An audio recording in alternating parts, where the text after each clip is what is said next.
ghostly mark. Cobwebs twine and shadows dance in this twilight somber trance.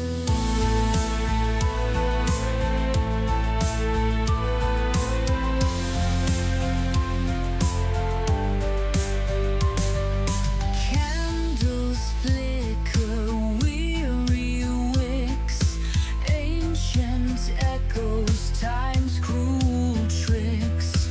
Marble figures, frozen pose, amidst the silence sorrow grows. Whispering shadows, secrets keep in the depths where night meets sleep. Underneath the velvet gloom, guardians of the haunted room.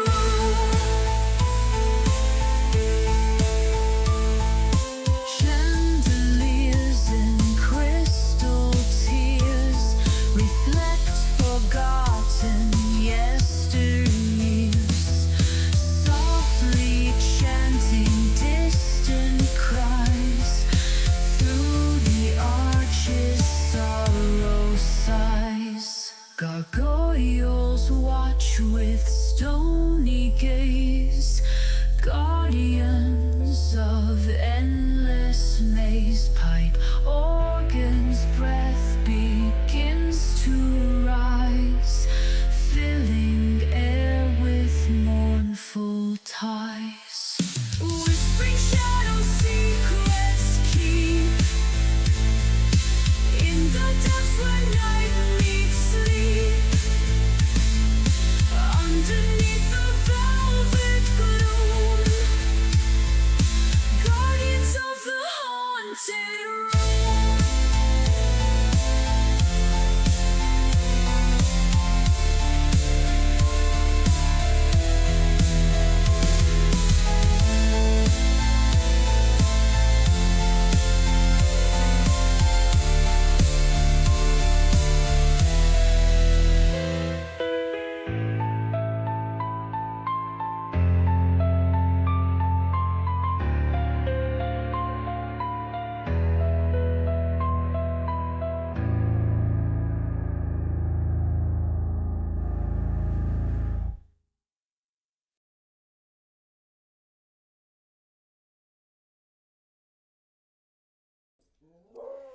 Good afternoon, ladies and gentlemen. I apologise for the howling in the background. That would be Pip. Just a moment.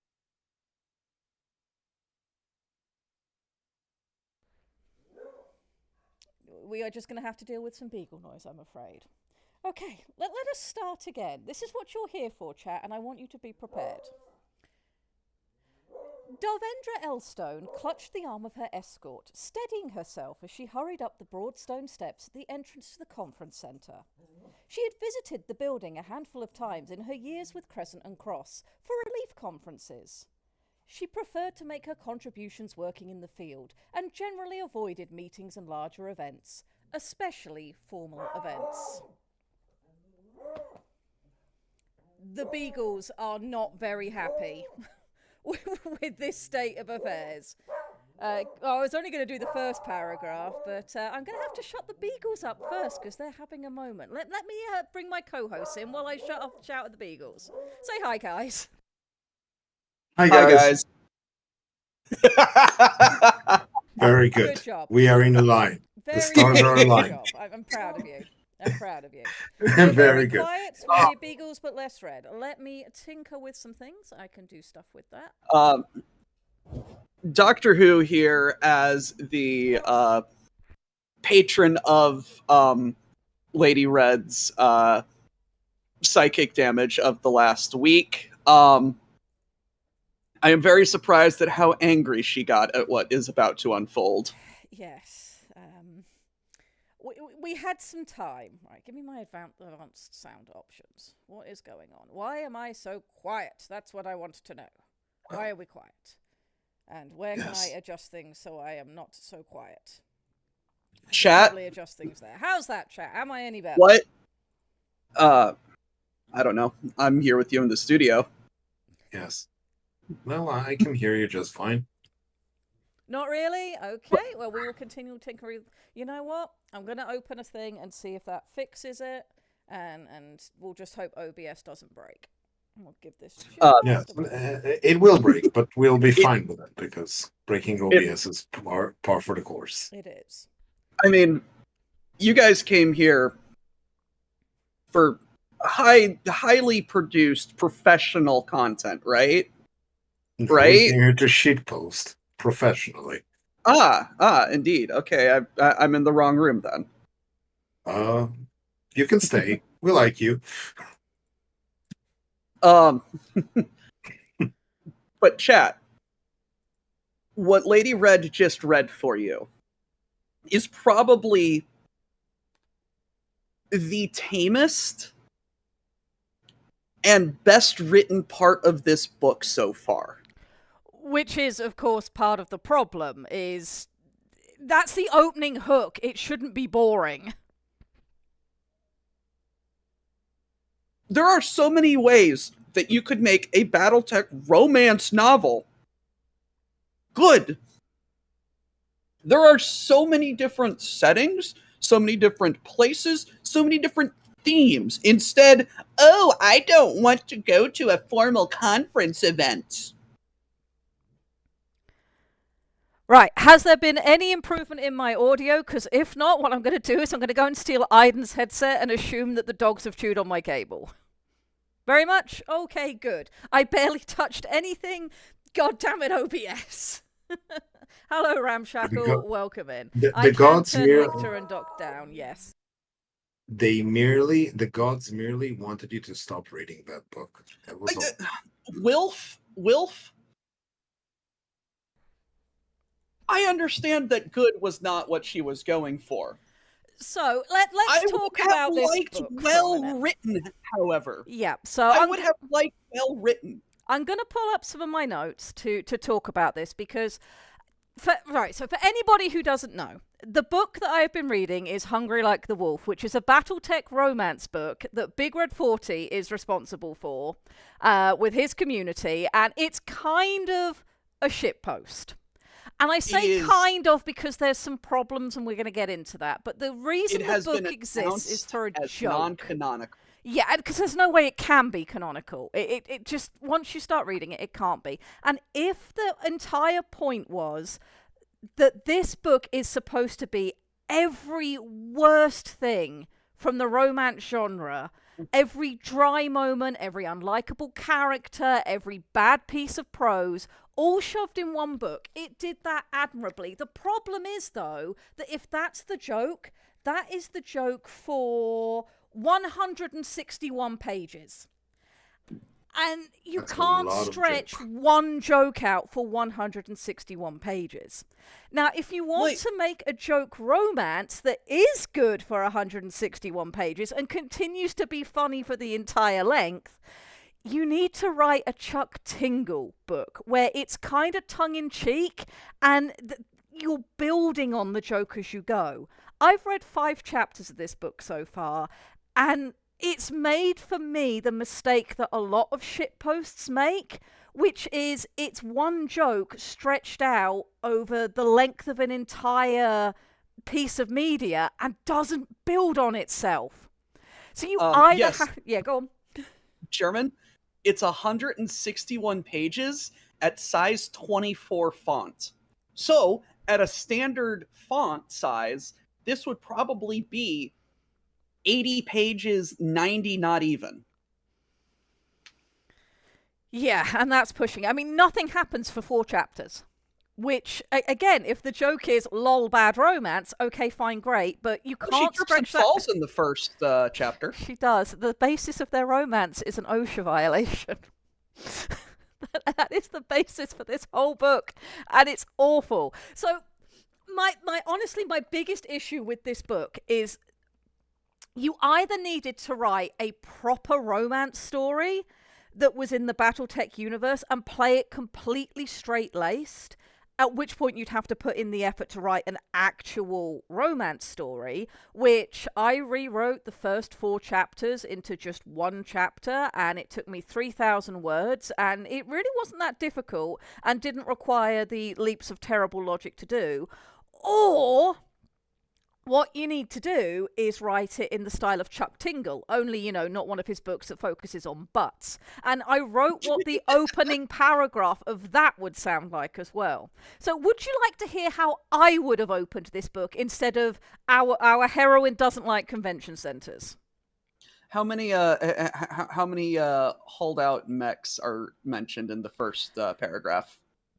I do mention 1 mech in the opening, which is more than the actual published book does. The first time, no, Lady Red, the first time they mention a mech is 9 chapters in, and that's only an excuse to get them in close, intimate contact together. That happens in chapter 5. I know that because that's the most recent chapter I read, and I nearly had a stroke.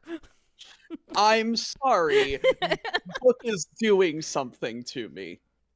Ed? Well, at least it's doing something. Reading books so bad I'm compelled to rewrite them is kind of the basis of my book club in my personal server. And we did, in fact, rewrite Twilight and made it much better by making it a buddy cop romance between Bella's dad and Jacob's father as a retired police canine unit. That would be a significantly better love story than Twilight. Yeah, and the dad from the Cullens was like the third part of the love triangle, and it was really fun. We had much more fun with it than Stephanie Meyer did. A quick aside before we get into this nonsense. I love the riff tracks, Twilight file, because like every time that Ella and Edward are looking at each other and it's just silence, they all lean into the mic and say line. Line. Come on, guys, what's my line? I'm sure I've mentioned this on this stream before at some point, but poor Robert Pattinson, because he gets so much shit for this scene where Edward first sees Bella and has that violent reaction in the biology lab. And it wasn't until years later when Stephanie finally got around to releasing the book she wrote from Edward's point of view, which Robert Pattinson had been allowed to see before filming, and you realise, oh no, he acted exactly what she wrote. Kind of like how what's his name? Guy who played Snape was revealed to Alan Rickman. Yes, he knew things that were coming up before everyone else. Yes. Yeah.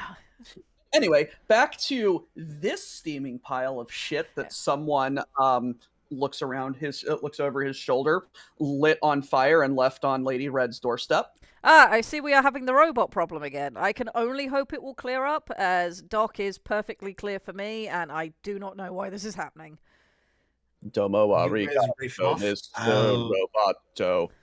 I'll be back in a very few moments. No problem, Lictor. You can enjoy your burning dumpster fire for a little bit without supervision. Lady Red, please, the opening chapter from your writing style, if you would. Okay, so do you want like the opening paragraph if I was going to write it completely straight-laced, or do you want it if I was going to write it like a truck tingle?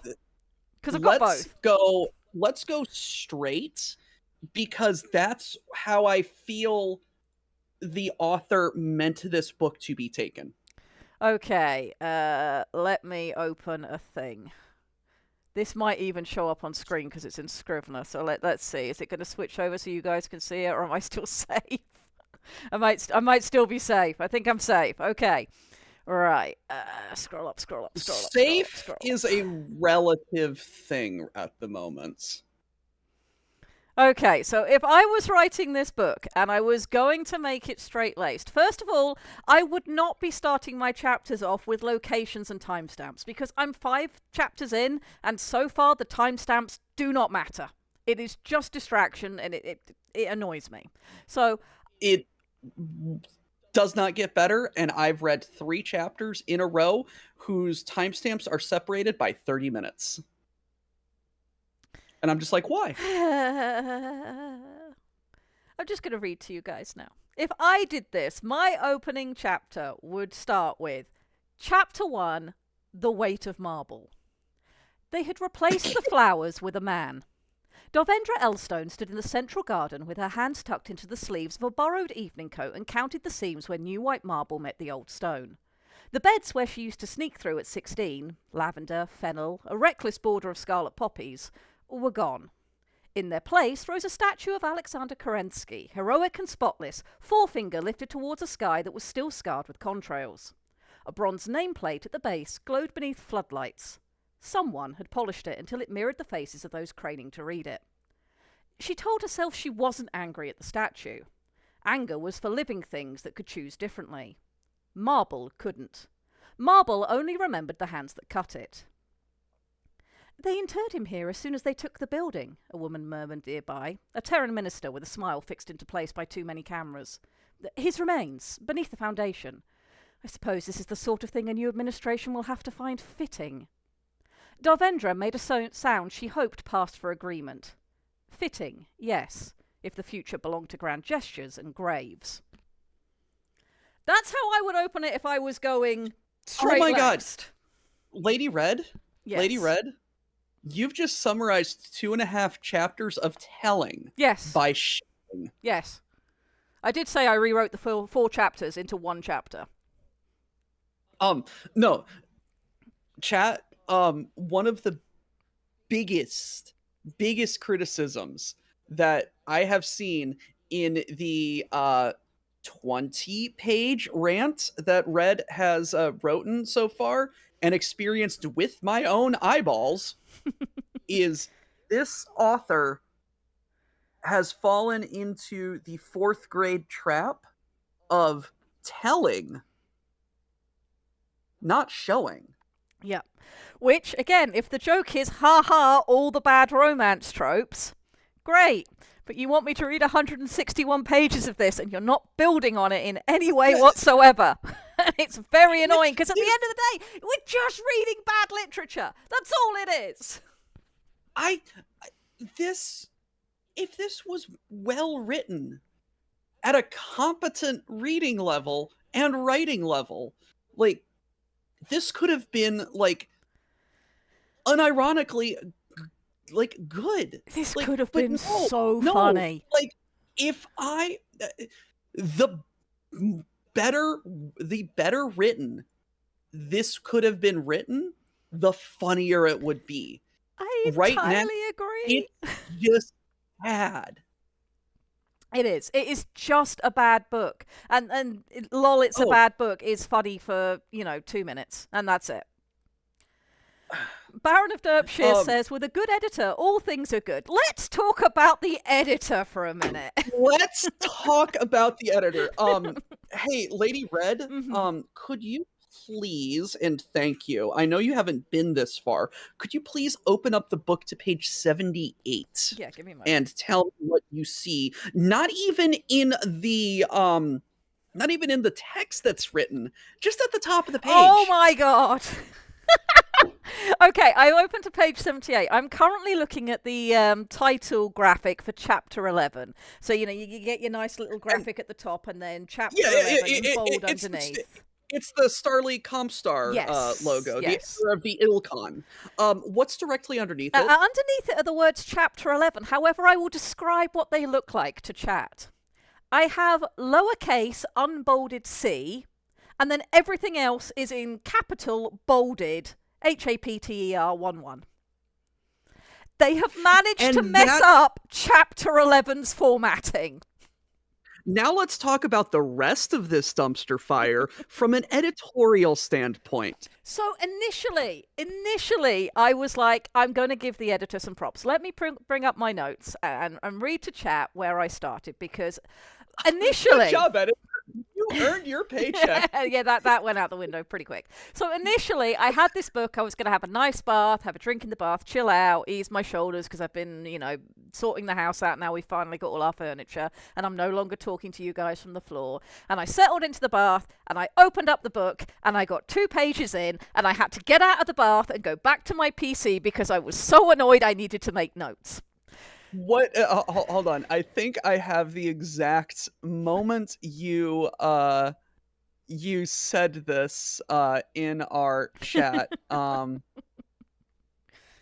I have book.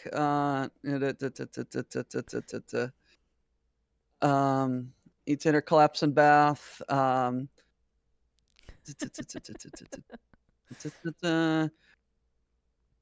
Wilf, I have bad news for you. Apparently, it's been announced there are going to be more of these. Yeah, I have started reading. I am on page 2 and upset. She is an idiot. I will need to vacate my bath for this. I need to take notes. Yeah, and that's what happened. So I sat down and I started making some notes. And I did what I always do with books, because much as I enjoy getting really angry at a bad book, I don't only look at bad things. So when I sat down, the first thing I did was I wrote down some prose. And there are some things I really like about this book. It does do some things right. There's a glossary and a breakdown of the Battletech errors in the back of the book, which is a really good call. That's great for front-loading people with things they should already know or might need a refresher on. And for a book that exists for a meme, that is attention to detail and effort that I really appreciate, and made me think this joke was going to be worth the effort, because it's about a 20-page really good. glossary. Yeah, it's really good, and it's a good, easy to understand glossary, and very easy to reference. So I really like that they put that in there. That's as good as having maps in books that need them. That makes me happy.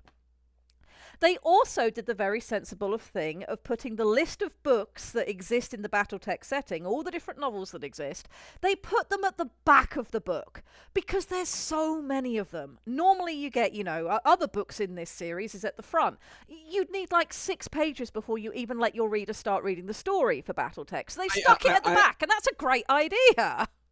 I'm reading Murder on the Orient Express right now, and it's like all of Agatha Christie's, all of Hercule Poirot, all of this series. It's like a page and a half right at the beginning. Don't need that at the beginning. Stick it at the end. There is 3 or 4 pages of Battletech novels in size 10 font in the back. Yep, and they stuck it in the back, which is exactly where it should be. That's a great place to put it. And it was at that point I went, the editor in charge of layout is earning his paycheck, because at the time I thought he was. Let me get another well-written book and see where the glossary and novel list is really quick. Go for it. There's also art in the book of relevant mechs, so if you're not familiar, you can go and have a look at it, or, if you need the translation between what an Innisphere calls the mech versus what the clans call it, it's there. You can reference it. This is what this thing looks like. Really good idea. And... Okay, so this is a modern reprinting of Warrior On Guard by Michael Stackpole. Mm-hmm. The glossary and eras... no, it's just one page of eras in the back. Excellent. There's not a glossary of related works. Less good. Which makes me feel like they needed to hit a page count. I mean, that's possible. I'm going to talk about the author issue in a minute, but first I'm going to carry on getting through my prose. And then we'll go on from there. How the editor definitely earned his paycheck. So yeah, it turns out the editor didn't earn his paycheck, but we didn't know that yet. So yeah, I was pleased with the art of the relevant mechs.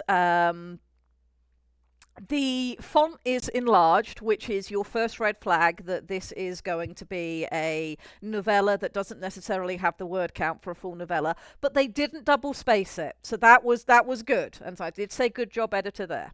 The art on the front is competent, no notes. I had no issue with the art on the front.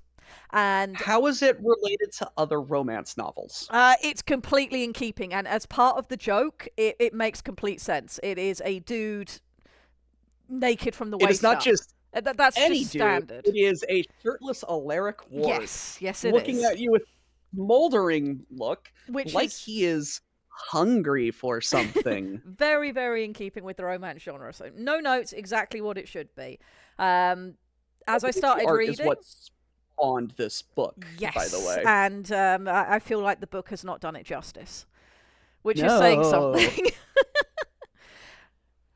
And then I did make the note that, of course, Alaric's dialogue is stilted, but that's because he's a clanner, and the author was paying attention to not using contractions, so points there as well. That's the full list of pros I currently have for this book. Everything else is cons. Everything else is cons.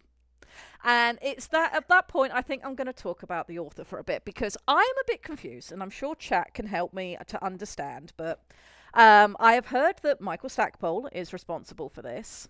I have heard he is responsible for 2 pages written as an April Fool's joke under a pseudonym. Well, this is where things come in, because I've heard that, Michael Stackpole's responsible for this. There's some other people involved, but the name on the front of the book is Christina F. York. And I went and looked up the author. And when I found the author's page for what works they've done, Christina F. York is one of a couple with her husband, both of whom write books and sometimes write books together, and notably have only ever written books based in other franchises. So Battletech and Star Trek are the big two. And I don't know whether this is a known pseudonym of somebody, whether this is literally all these people do. But what I will say is that on the assumption it's not a pseudonym, and that Mr. and Mrs. York purely make their living off of writing books in other franchises, my God, have they got the stink of fan fiction down to perfection. Yes, she's written Trek books too. Yes. I can only assume they are as bad. So, Catalyst Game Labs released 2 pages, on their Facebook page on April 1st, 2024, written by one Michaela Stakepool. See, now that one makes sense. That one's definitely a pseudonym, and we know what's going on there. Yeah. Michael Stackpole wrote 2 pages as a parody for an April Fool's joke. Yeah, but I don't know what's going on with Christina York. And if anybody finds out or knows, please let me know. York. Yes. She said she couldn't stop laughing long enough to say no. She probably should have. Yeah, or put more effort into it, because there's a lot of things wrong with this book that aren't part of the joke. There's a lot of things wrong with this book that shouldn't be there if the joke is just lol bad romance novel. There's formatting errors, there's spelling mistakes, there's just issues that don't need to be there for the joke. Some of them. What happened on page 39 there? Let me go right before the perspective change. He says, as she now. God, yes. There's a paragraph on the go, and then partway through the paragraph, in the middle of a sentence, it just tabs down to a new line. I will read it aloud. You can hear how it sounds the way it's written. Yes, spoken with punctuation. Yes, I will do spoken punctuation. He told himself it did not matter, that the rituals of Terran mating meant nothing to him, though a heaviness in his loins disagreed. But that would be easily remedied without the complication of Terran foolishness. Later. I forgot that was the loins line as well. The loins line. It's the loins line. There are some lines in this. We're losing our mind with this. Oh dear, somebody popped in and I was like, yeah, give me the Discord. This is the stream that makes me want to join the auxiliary. I'm so sorry. Mercury, it does now. Please write up a little description of them. I mean, putting in words like loins for making a joke romance book makes complete sense. And there are little bits in here that, if this had been explored properly, would have just been so funny. And Lady Red, mm-hmm. Can I tell chat the only reason, or the reason why Darvendra, Dum, whatever her name is, started being attracted to Alaric? Please tell chat exactly why these two have decided that they need to be weak for each other. Go for it. So the lady, the lady, Miss Darvendra Ellistone, thinks the man that she holds personally responsible for the destruction of Terra, she is falling in lust with him, not love, lust, because, oh man, he certainly has many rippling muscles, and oh god, does he smell nice. And how does she know this? What happens for her to know these things? She tripped and fell, and he caught her. On a glass balcony. Well, slick The marble slate was balcony, slick, yes. in front of a giant glass window that both of our main characters, using their excellent observational skills, saw that, oh, there's a door there.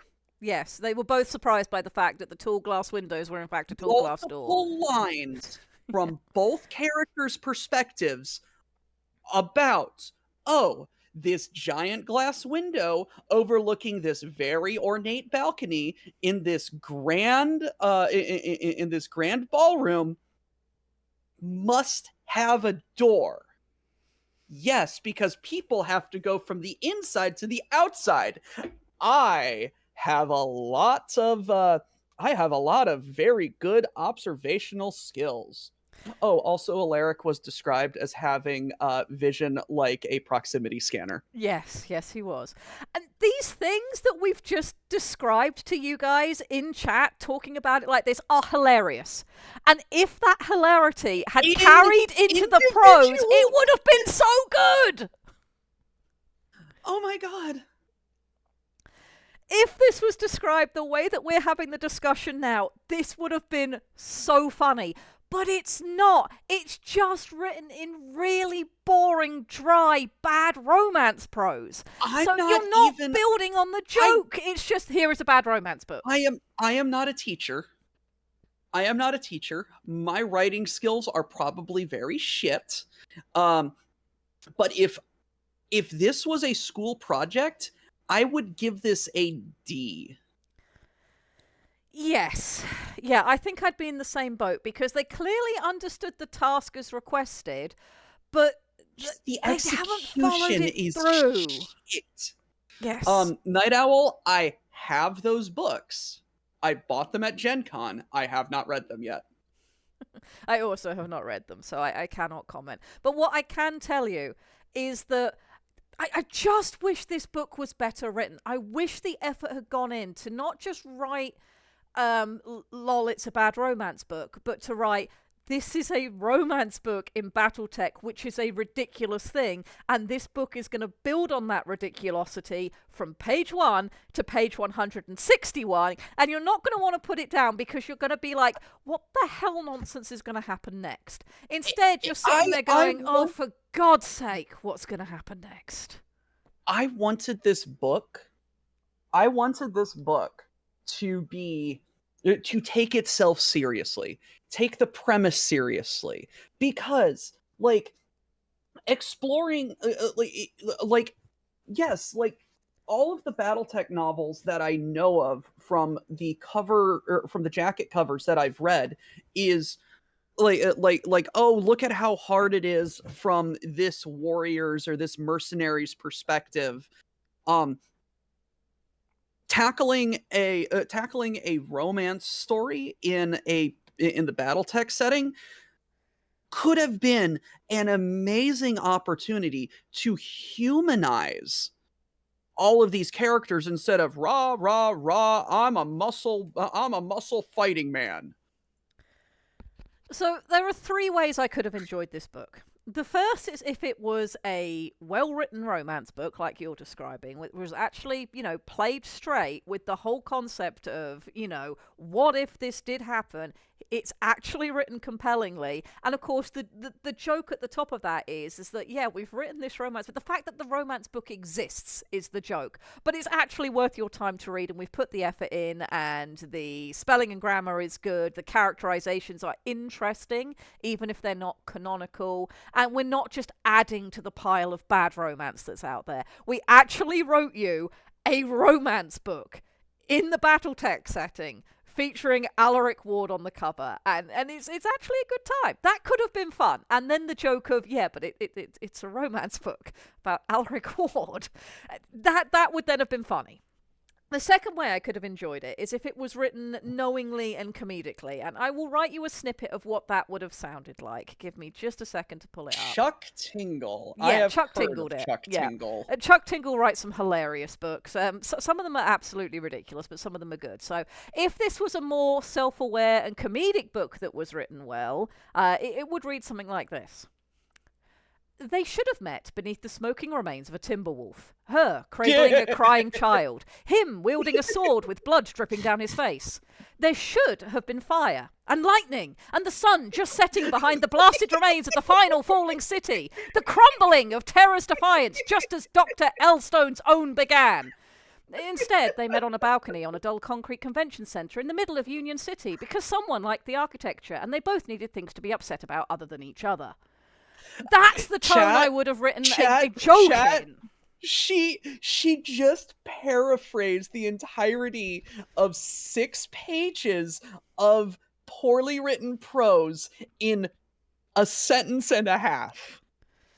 Yeah, that's how I would have done it, as, a knowing, evolving, self-included humorous thing. And that way, God, it would have been wink wink. More well written than the 90 pages of this book that I have read so far.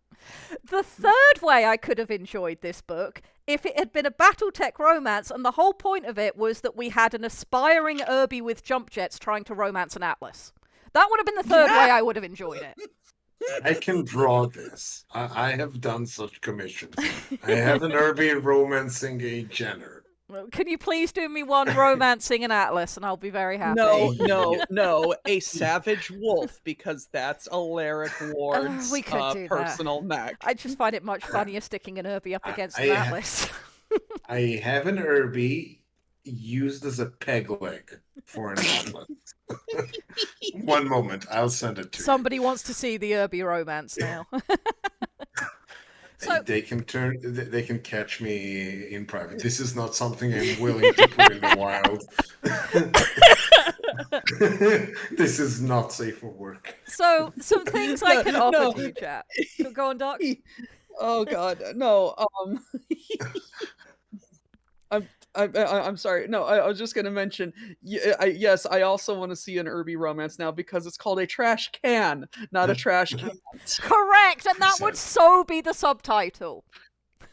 That would, all part of the blurb. That would absolutely be in there. So, if you would like something size differences. Oh, Archon. Do they mention his size ever so much in this book? Yes, and oh God, there's so many bad romance tropes, and they're not played for humor. They're just played straight, and it makes me so annoyed because it's not played straight in an interesting way.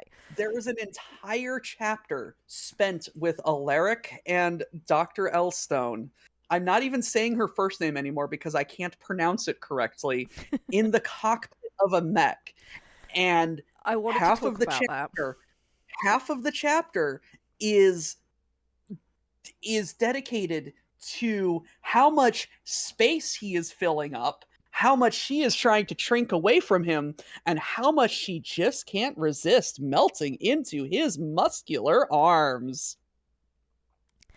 And the worst part about this for me is just the lack of logic. And I know it's supposed to be a shitpost, but it's a shitpost that hasn't had enough effort put in my opinion. Because the problem here is it's not up to Black Pants Legion shitpost standards. It's not. We put pride into our shitposts. The problem is the build up to this moment where Dr. Dumbfuck gets into the cockpit with Captain Asshat is that he is very paranoid. He has just taken control of Terra. He doesn't trust anybody. Everything is a threat. Very worried about, other clans attacking while they are depleted. Think about that. He does mention it. But think about that. Yeah, how he brought a Terran into his cockpit, so what went away from the base for about 45 minutes. She could have easily hidden a knife somewhere and shanked him. She doesn't even need to do that. So here was where my brain was going while reading that chapter. Is he's very paranoid. He doesn't trust anybody. One of the few mechs that has been returned to full efficiency and service is, of course, his own mech. He didn't ask for that, though. He's very tsundere about it. The techs did that off their own back, and he might have to thank them later. But he didn't ask you, Baka. But his mech is up and running. Oh my god, he is. And oh my god. Yes. Oh my god, I am now imagining Alaric Ward with twin tails. You should. That's how he acts in this. So he's decided that because his mech is fixed, he absolutely must take it out for a test drive. So his next appointment needs to meet him in the mech bay instead of, a different facility in the office where they were supposed to. And of course, it's our heroine. So she turns up and she's a Terran and she's made it very clear that she doesn't like him and holds him personally responsible for every single individual piece of damage done to her planet. How dare you? Why haven't you said sorry yet? And his brilliant idea is, well, you clearly don't understand how battle mechs work because you're asking me to turn my mechs into plowshares. So the only way to fix this is for you to get into the mech and I'll show it to you. So Lictor, this atlas. What is I will have to look in just a moment. Oh so Alaric takes this Terran woman who's part of a relief society and has no idea about anything and is like, get into my personal mech. Here, strip, put on this cooling vest, get into my personal mech that I've just been running around in, and I will show you how it works so you can understand better. All she had to do, if she had 2 brain cells not dedicated to trying to get her own rocks off, is take control of the mech from him for 20 seconds and just run it back through the mech bay into everything in sight. She'd have killed multiple technicians, done irreparable damage to all of the stuff that's currently still being fixed. She could have caused absolute chaos. And there's no reason for him to have done this. Save the... Instead, she got so overwhelmed by his musk that she melted into the crook of his arm in the cockpit couch. Yeah, this is after he's just taken the mech out for a test drive, and albeit he didn't fire any weapons, so it probably didn't get, stupid hot in there. He's come back and he's sweating and covered in condensation from the cooling vest, so the scent she likes is stank. It was very hot in there. Didn't you read that the cooling vest couldn't suppress her own internal heat? Yeah, that comes up later as well. Yes. Yes, Captain. I have so many names for the characters in this. Give me a moment. I'll go through my notes and give you some examples. I know I have Dr. Dum-Dum, Dr. Dumbfuck. What else do I have? I think you referred to as Dumbledore one time. Yeah, I probably did. Dr. Ditz. Dr. Ditz, yep, that definitely fits. Grunt Ward is another name that I've had for him because occasionally he just goes pure caveman. He does. Yeah, I've got 15 pages of notes to go back through here. It's going to take me a while.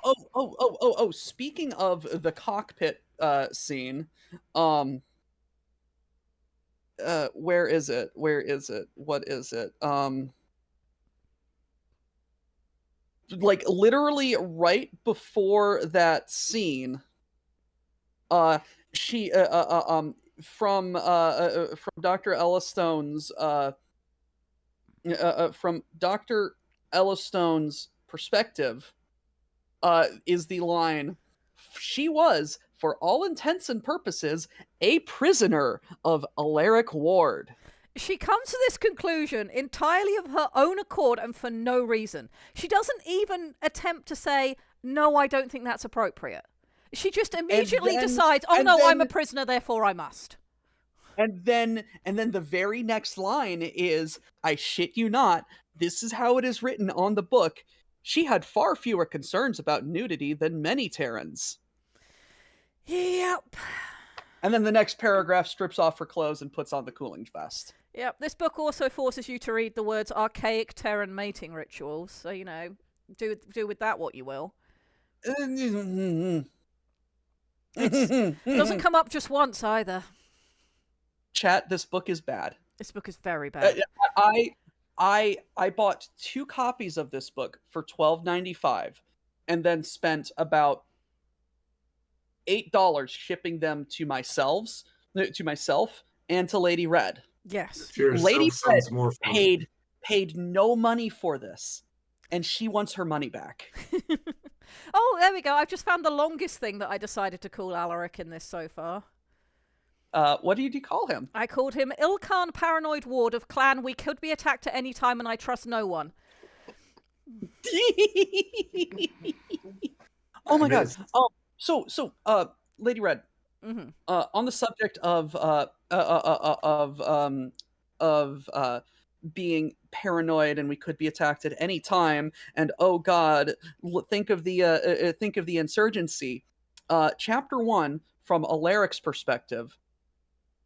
Can you briefly summarize what we were told about Alaric and not shown? Okay, I can do this.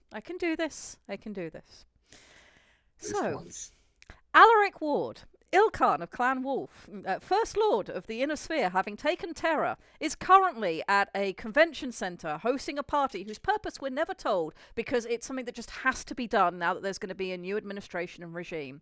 But he's very concerned. He is overseeing this great hall full of people, many of whom wish to bring him all sorts of different things, and thankfully he has his faithful companion, Chance Vickers, who is a woman, and that name is definitely not going to confuse us in the future, stood with him, and, you know, she's there. She's taken personal responsibility for his safety, so he feels a little bit of comfort, but he's just a little bit paranoid because he doesn't know who wants to stab him in the back. He's not sure if he's going to have to deal with any kind of treachery from within now that things are in this particular position. Of course, there's the worry of other clans taking advantage while they're weakened after this victory. The Terran populace, of course, is very, very, very upset with him because, of course, they fucking are. He can't trust anybody. So are he asks, we shown any of these interactions? No, we are told all of this from his inner thoughts, which doesn't make any sense because there's no reason why he would be thinking this to himself. But he does think all of these things to himself, and then he turns to Chance Vickers, who is a woman, and this will not cause confusion, and he says to her, I want some quiet time alone. Is there somewhere I can go? And she says to him, yes, there's these giant glass doors over here that lead to a balcony overlooking the garden. You should go out there on your own. And he says that's a great idea. And then we are told that he has some conversations with people as he is led through the crowd. Important conversations. We are told that he has important 10-second conversations with various important Terran diplomats, and then using Sakhan Chance Vickers, who is definitely a woman and definitely will not cause confusion further in the book, and his own power of incredible perception. There you go. Yes, that word. This brain has brain damage from this book. They notice that, oh, there's a door in this window. Yes, and both of our main characters are very surprised by the fact that the window is in fact a door. But yes, chat is having the exact same reaction Doc and I did, which is this is the opposite of being paranoid. This is a really stupid idea, and I was sitting there like, please let there be an assassin. Please let some mech just fire over the walls or something. No, please. Instead, there's a lady who can't stand the fact that she's in high heels and apparently doesn't know how to walk on a slippery surface with them, comes out into the onto the balcony. Oh, there's an entire couple of paragraphs about how Dr. Elstone's beefcake of a bodyguard / escort / date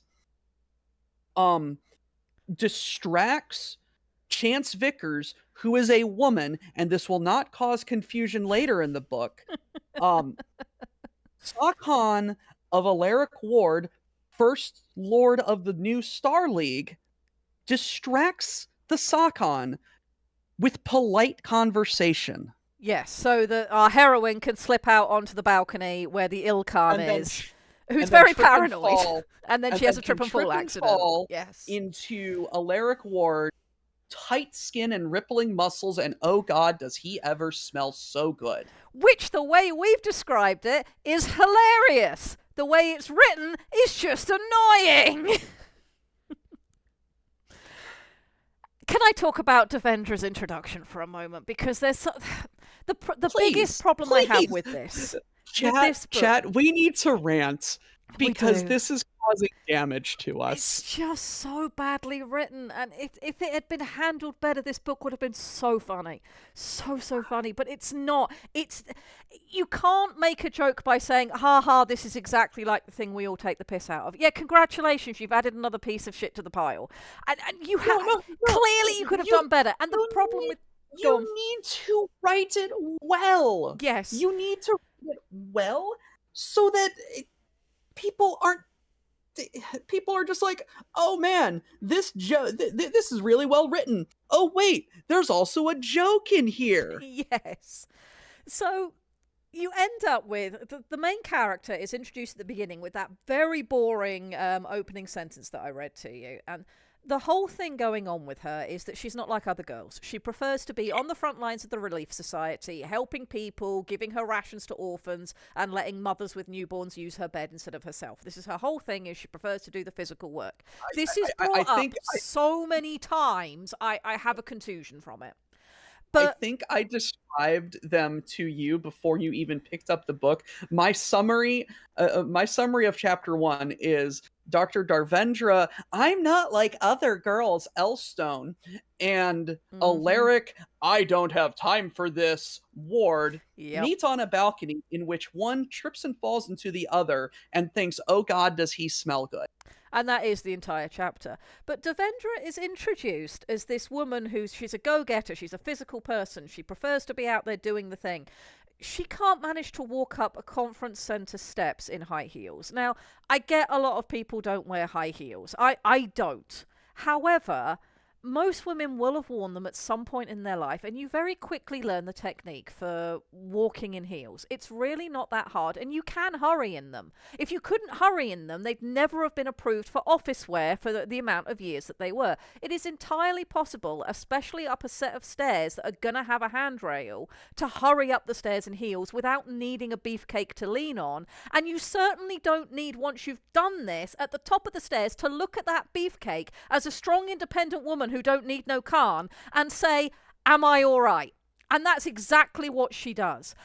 And then later in this chapter, she is described as physically maneuvering this said beefcake that she just used as a crutch up the stairs expertly through the crowd. Yes, because he can't manage that on his own, despite being a colonel who's been involved in many things through his life. But worst of all, after she has her ill-fated OSHA incident with Alaric on the balcony, and they come back inside, and Chance Vickers, who is a woman, and this will not cause any confusion later, it's like, what the hell? What were you doing out there? To avoid having to answer any questions like that or having any gossip start or anything, she then turns around to her beefcake bodyguard colonel and uses him as a throat lozenge and just kisses him in front of everybody so that nobody will say anything untoward.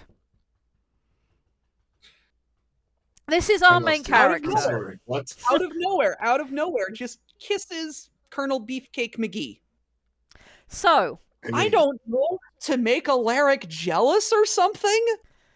And then later on, after the whole nonsense in the mech, she looks at Chance Vickers, still a woman, not a dude, and it's like, I wonder if she'll be jealous. And then reminds herself, oh yes, she's from a different culture to me, and clearly they're not romantically engaged.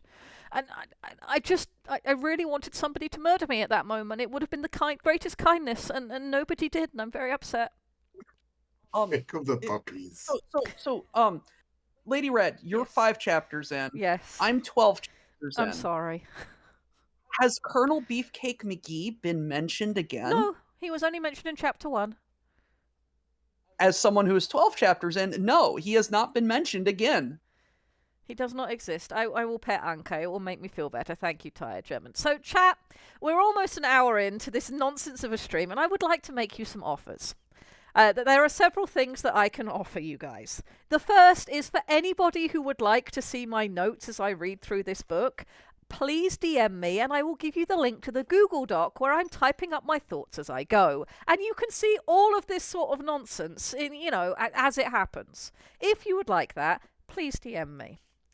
The other thing I can offer you, chat, is if you would like, I am willing to rewrite this book, and I can do it in one of two ways. I can either rewrite it as a decent romance book, or I can rewrite it as a sort of Chuck Tingle humor version of this book. I kind of want this. This is me personally. I want to see what this would be like, well written and taking itself seriously. Introspective wants the Twilight rewrite. I haven't fully written up the Twilight rewrite. I only have some notes, but I could be convinced to do that at some point. I might do that at some point. Okay, I tell you what.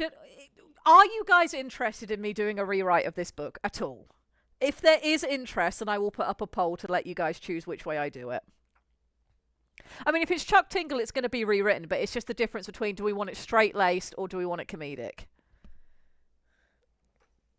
Uncat, I love you, my baby, but I need to be able to use my keyboard right now. All right. Let me do a poll then. Give me just a moment. Anka, you have made my mouse no longer work. Thank you so much. She's trying to sleep on my wrist because she is a big old silly. Okay. She doesn't want you to do this to yourself, Mom. Humorous or straight-laced?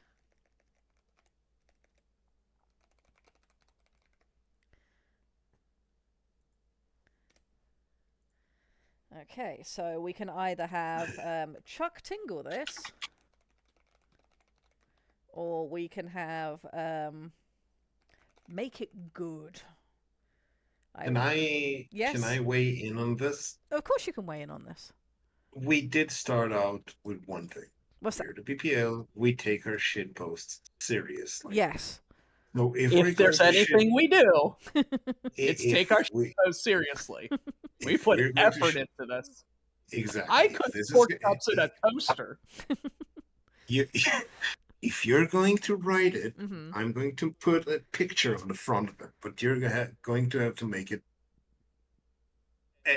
a good shit post. It can't be just a joke. If it's just a joke, it's either way I write it, it's going to be well written, because if I Chuck Tingle it and make it humorous, it's going to be well written humor in terms of, this exists for a joke, but we're going to layer the joke and we're going to build on it as we go along, and we're going to have comedic prose where everybody, everybody's in the know. We're not pretending, we're not just adding to the bad romance pile. So even if I do the comedic version, it should still be worthy of you. It should be comedic either way. I mean, and to a degree, it's Battletech and Romance. It won't let me write Chuck Tingle this bitch. Okay, fine. We'll have Chuck Tingle this nonsense. Just Chuck Tingle it. It won't fit otherwise. There we go. We don't have there we go. So it should let me, because I put all the content warnings on this stream because I knew I was going to be talking about some nonsense. Yes. I can't make polls. I will tell you how to do those later. Danish. Don't worry about it. No, it's like I went into creator dashboard and I'm just like, oh, I don't have the ability. Ah. Hello, Null. We're doing nonsense in here. You've picked a hell of a stream to turn Please up vote to. for serious. Please vote for serious. Like, I think serious would make it funnier. Baron of Derpshire is paying me compliments. Red, you could write this wine drunk with a German who has never seen English before as your editor and still be better than this thing. See, I don't want to shit too hard on the book itself, because somebody did sit down and compile all of this together, and they were told, we want to do this ridiculous thing. And my issue with it isn't that the book exists. It isn't the joke that it's so there for. It's written. yes, it's just you could have done so much more with it. It feels like the project brief was something that you could have built an ocean out of, and instead the author who wrote this just decided to provide the surface level puddle. And that makes me sad because it could have been so much more and so much funnier.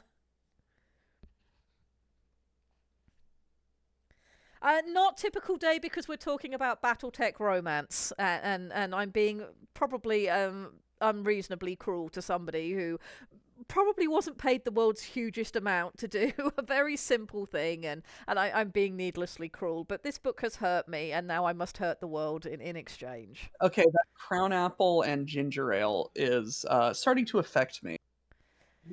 You may start speaking English in a proper accent. Oh, indeed. All right. We have been asked to Chuck Tingle it. I sincerely would have preferred this to be written serious. I can taking try and itself, find some like, happy middle ground serious, where I can. like from what I've heard and from what excerpts I've read of Chuck Tingle, he takes himself seriously. He's like the Douglas Adams of romance novels. Yes, he can be very, very funny. I read the book Harriet and Porber and the Hitchhiker's Bad Boy Guide. Parasaurolophus to my book club, and we had a very good time with it.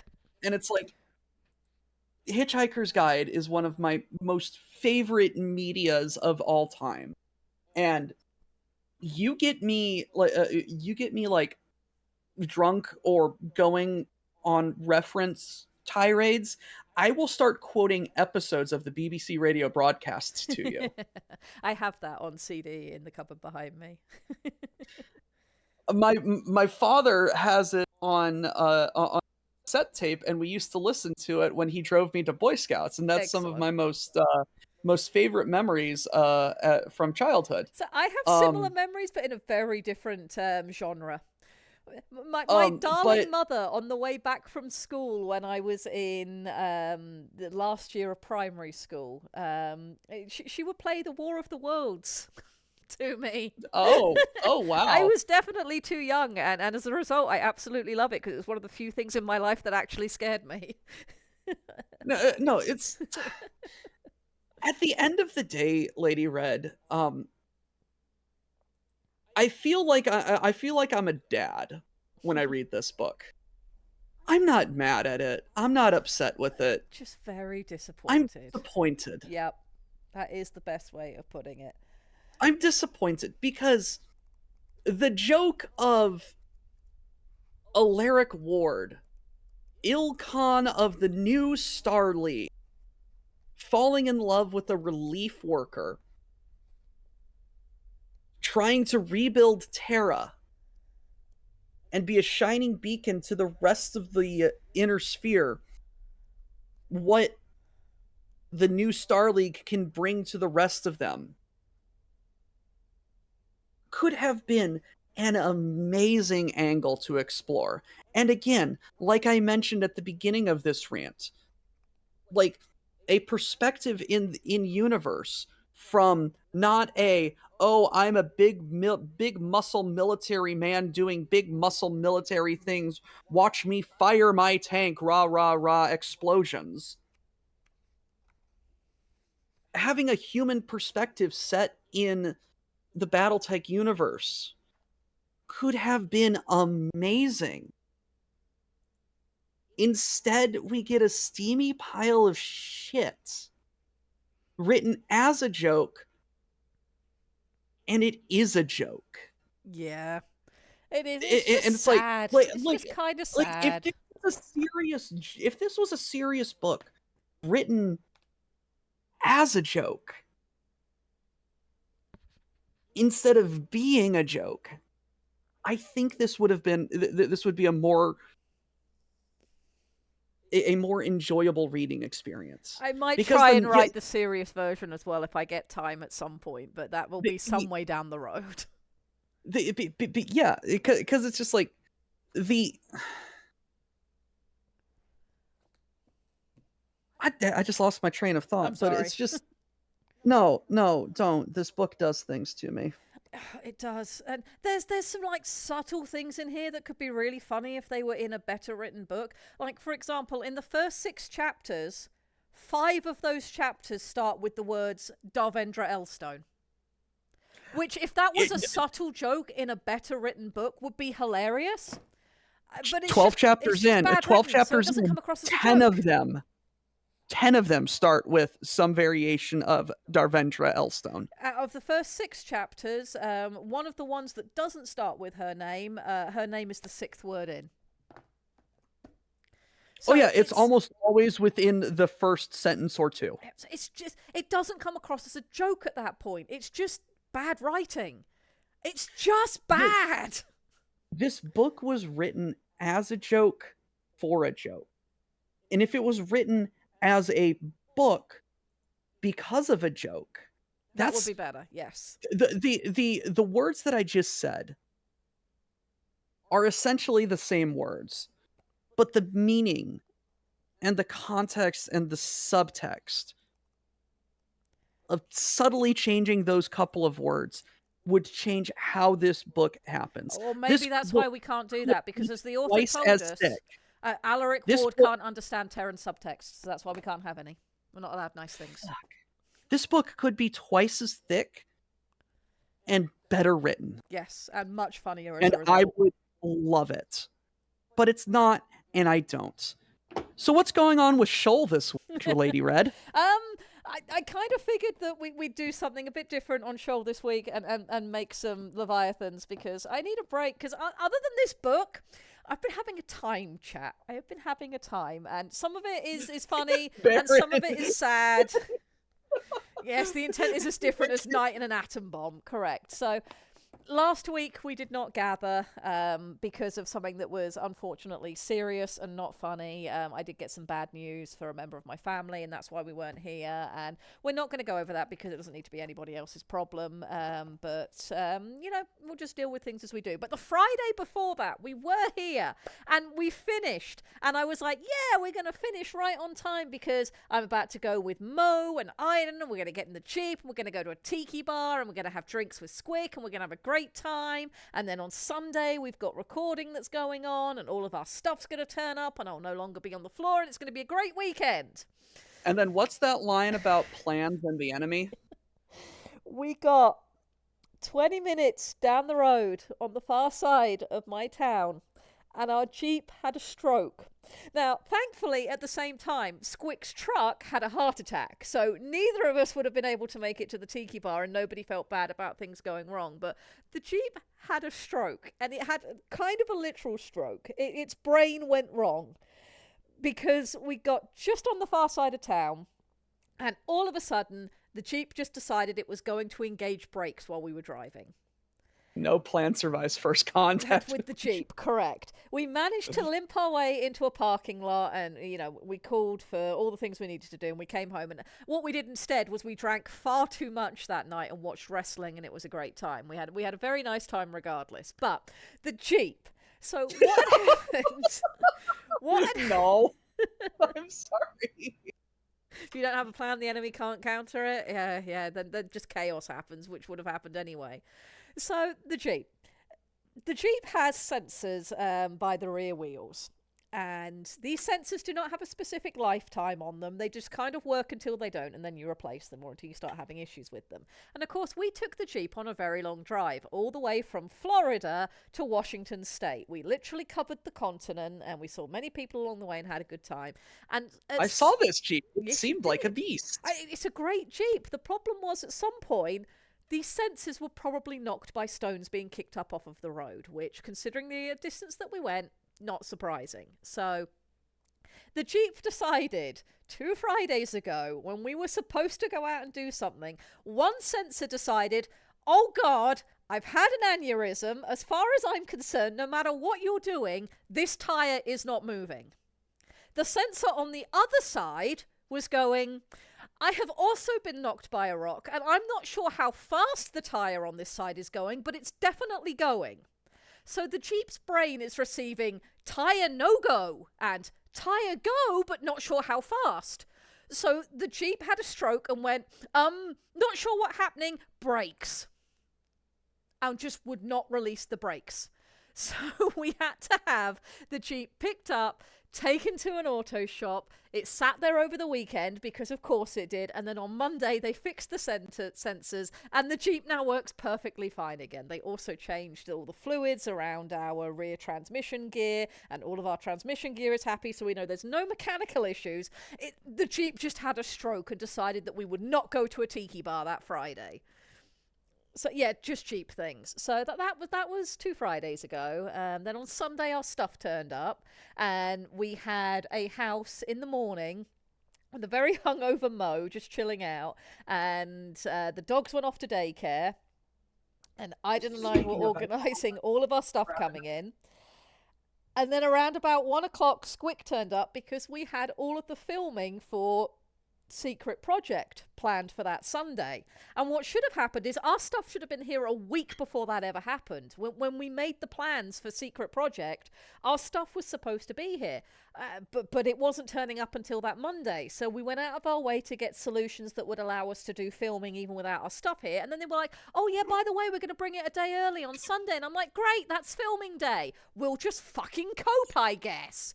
So I've got Squick and Mo and Iden and a fog machine and cameras all set up in what will be the dining area with thankfully the dining table because they brought that in and put that together early.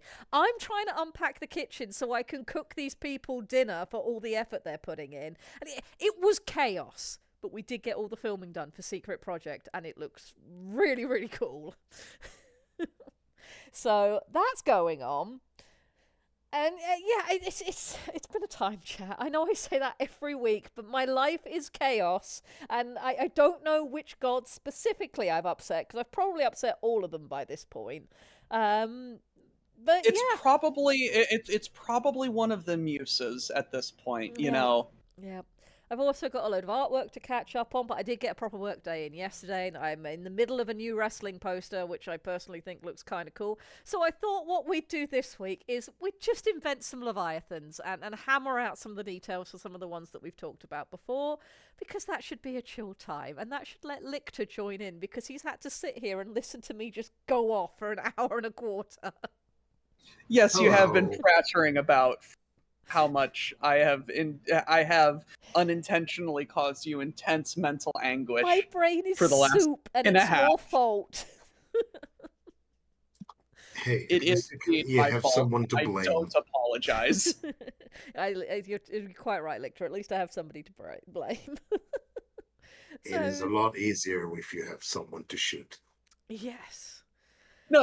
It's like the funniest part of this to me is you could throw that book away, you could burn it, and you would be out no money. But your pride as a writer won't let you until you eviscerate every single word written, dared to be confined to a page on the book. You need to analyze and take the shit out of every single one of them. Because ultimately that is the problem, is I'm professionally offended by this book because I can see how it could have been done better. And that's ultimately what this all comes down to. And part of that is because my standards were set pretty high. And I'm going to talk about something that really is going to justify us having all the tags on this stream that I'm going to guess probably very few people are aware of. There is a book out there called Eternal Hearts. Eternal Hearts is a Vampire the Masquerade 2nd edition romance novel. And What I know of Vampire the Masquerade, it can either go extremely Chuck Tingle or extremely serious. The person who wrote it seriously and accurate to setting. And for anybody who knows the characters, this book, Eternal Hearts, a Vampire the Masquerade romance, features Sasha Vikos in it. These words mean nothing to me. And Sasha Vikos is presented correctly. So, for people who don't know, Vampire the Masquerade has one of its clans of... There we go, chat who knows, no. I have owned that book no less than 5 times in my life. It never stays in my house because I will tell people this is a good book. This book was written to fit the setting. Would you like to borrow it? And I never get it back. My current copy is in Japan with the person I lent it to, and I do think I'll get it back from them eventually. This book is now worth over $100 because you just can't get it anymore. But the thing with this book, so Sasha Vikos, there's a clan in Vampire the Masquerade called the Zamitsi. They are the old Romanian style of vampire, very aristocratic, very about their hospitality and territoriality, but they're also about transhumanism, and their unique power that they get is flesh crafting. Come on, say it in the real name of it. Clan Carl? Vicissitude? Oh, vicissitude? Yes, vicissitude. They have vicissitude is the name of the skill, and they are very good at it. And Sasha Vikos is an old Zamitsi. The best pronouns for Sasha Vikos are it. Not he, not she, it, because it's Sasha's choice at any given moment. I will say something to that power. The older Zamits tend to be referred by the rule books as demons, not as vampires. Well, the problem And with there's a Sasha very is good Sasha reason. doesn't adhere to that. Sasha is very much a member of the Sabbat, and it doesn't focus on the Zamitsi. It's just Sasha's in it. You've got a Sombra. You've got basically every clan in there. You've got Victoria Ash turns up. You've got Jan turns up. You've got, who else is in there? Everybody is in it. Lucita is in there. Yeah. The anti-tribu La Sombra, she's in there. She's great. Try and remember the name of the Nosferatu dude who gets the last laugh at the end of the book, and it's fantastic. But it's a well-written romance that fits the setting it's for. I don't think you could publish it today. There is stuff going on in there that I cannot describe on stream. We will get demonetized, and kicked off of, and Yes. it just will be an issue. Yes, but Sork, it's we are a talking good DTM. book, and I really enjoyed reading it. It was just correct. What gender is Sasha Vikos? Yes, that is a very good way of putting it. And Sasha describes itself as an it. It's very spicy. It is very, very spicy. Putting a pin in the romance talk. Yes. Hungry like with one last question. Lady Red, Hungry Yes. Like the Wolf. Yes. Better than Twilight? No. Same level. That's saying a lot. That's saying a lot. The reason it's called Eternal Hearts, Erica. The reason I say it's same level is because the prose is bordering on reaching grade 5 if you're lucky. So it's very, very poor writing. It doesn't challenge you intellectually in any way. The characters are annoying. They're not believable. They contradict themselves constantly. The speech, the way speech is physically inserted is amateurish. Minor spoiler. Alaric and Darvendra take a car ride out to a pastoral farm field to take a look at all of the crops that are going to rot in the fields if we do not get people to help harvest them from the devastation that you caused. And on this car ride, Alaric reaches over, pulls Darvendra into him, and kisses her out of nowhere. Great. Also, that doesn't make any sense, because if the devastation has been enough to kill the farmers that are living on the land farming the food, how are the crops still standing? Because they were already growing before they died. Yes, but how did they not get blown up? It's not like an LRM turns up addressed to an individual. It turns up addressed to this grid it's square. explicitly stated that there are PPC scars through the wheat fields. So how is that? And this is the problem! Leviathans! None of this makes sense. Yes, let's talk Leviathans. Hello, Leviathans. Leviathans. Right, before we do that, Ceres is desperately asking to go out, so I'm going to stand up for just a moment and pop the dogs out to Tinkle. I'm going to leave chat with you fine gentlemen. I'm sure nothing will go wrong. I'll be right back, and then we're going to make some Leviathans. But there has never been anything that could have gone wrong with... Oh, wait, hello. Hello, Lictor. What nonsense besides a atlas with an Irby peg leg do you have for us today? I sent you the other one as well. Yes, yes, and it has Yes, me very concerned. that's okay. That was a paid commission. Uh, Someone paid you money for that. I question their yes, sanity. that's okay. You really should. What do I have for us today? I actually didn't prepare anything. Oh, hello. It's our friend. I did do a little bit of a write up for Shoal. It's in the Shoal-nanigans. Something about a cephalonid having to cut the way into a Titan while it's sinking slowly. Oh yeah, the Benny. No, never forget Benny. Never forget Uh, Benny. never forget Benny. Benny is always there somewhere. It's our old friend Neurotoxin. What way?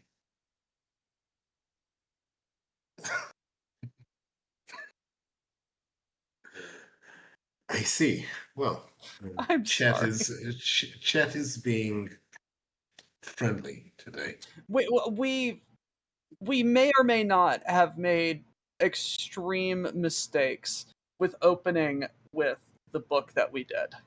I don't think you've. I think the book But made extreme mistakes. You just fell into them, Red and like I two. needed to get this out of our hearts, or else we would have imploded. Um, That so is fine. That is fine. We Leviathan. drained a pus. So Yes, I have not been following Leviathans the come. line of Shoal for a while. That I is fine. know that we have Benny, and I know we have Benny is not a Leviathan. the explosion creature inspired by Monster Hunter. That is true. The Valstrax thing. Benny is a Titan, not a Leviathan. Leviathans are purely organic things that are very, very big and usually come around in places that are very not here. Oh, Doc, yes. Are you aware of Bubble 07? Am I a what? We No. remember the part where we BPL take our shit posting seriously? Yes. Well, we've decided that some pieces of lore resonate through the manifold of psychic Oh, is there resonance. a James Bond equivalent? There's Bubble 07, and everybody are arguing about which Bubble 07 is the best because we also did some write-ups for the movies as they happen in Shoal. Oh no. Yes. Oh god. Yes, No, no, no, yes, no. yes, It's like Wilf. Yes, Wilf. they're These Vasquez do have indeed a Catan faceplate. I like represent a very distinct sort of justice. Yes, what? they're taking a shit post and running with it and turning Oh, it and then turning it into parody and then being like, "Oh wait, no, this is actually something good." And then there's taking a shit post and turning out this book. I return. yeah. Hello. We have just all right.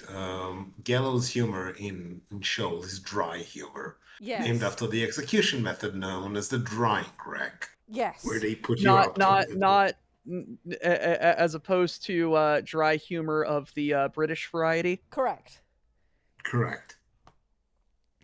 We were very productive 2 weeks ago.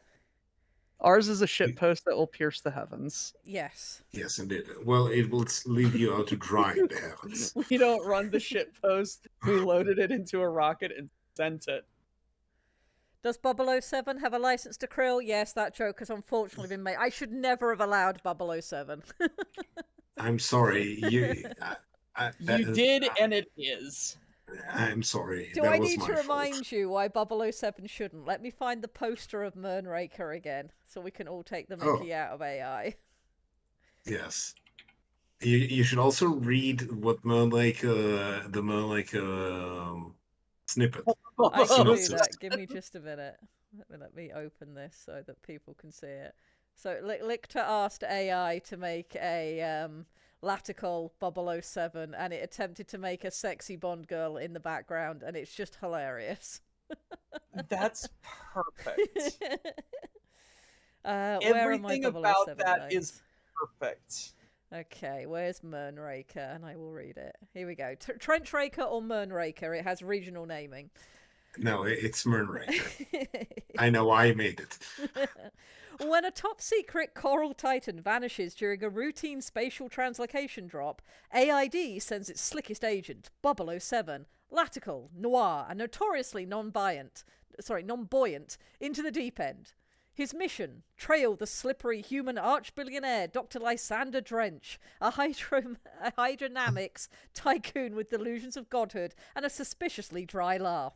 From kelp-draped casinos at the furthest reach to reef-ringed space elevators on highest perch, Bubble swims through psychic coral espionage, crab foo assassins, and one very awkward biosuit malfunction, all to uncover Trench's fantastical plan, translocating Shoal itself to replace Earth's arid moon, turning the entire satellite into a luxury water park for the ultra-rich and ultra-thirsty. With the flirtatious Salashian singer agent, a haunted titan called Cephalus, played by Benny, and his own sense of dramatic timing, 007 must slither into politics, dive beyond the deep, and catch the tide onto one final ink-splattered jewel. Will he rise to the surface or get reefed in for good? One thing's for sure, the name's Bubble, and this time he's shaken, stirred, and submerged. How did they get Benny to stay in one place long enough to film this? If Benny thought it was the Don't most worry about chaotic it. thing to be doing in that given moment, he'd have happily done it. The answer is don't worry about it. If you think about Okay, it for too okay, long.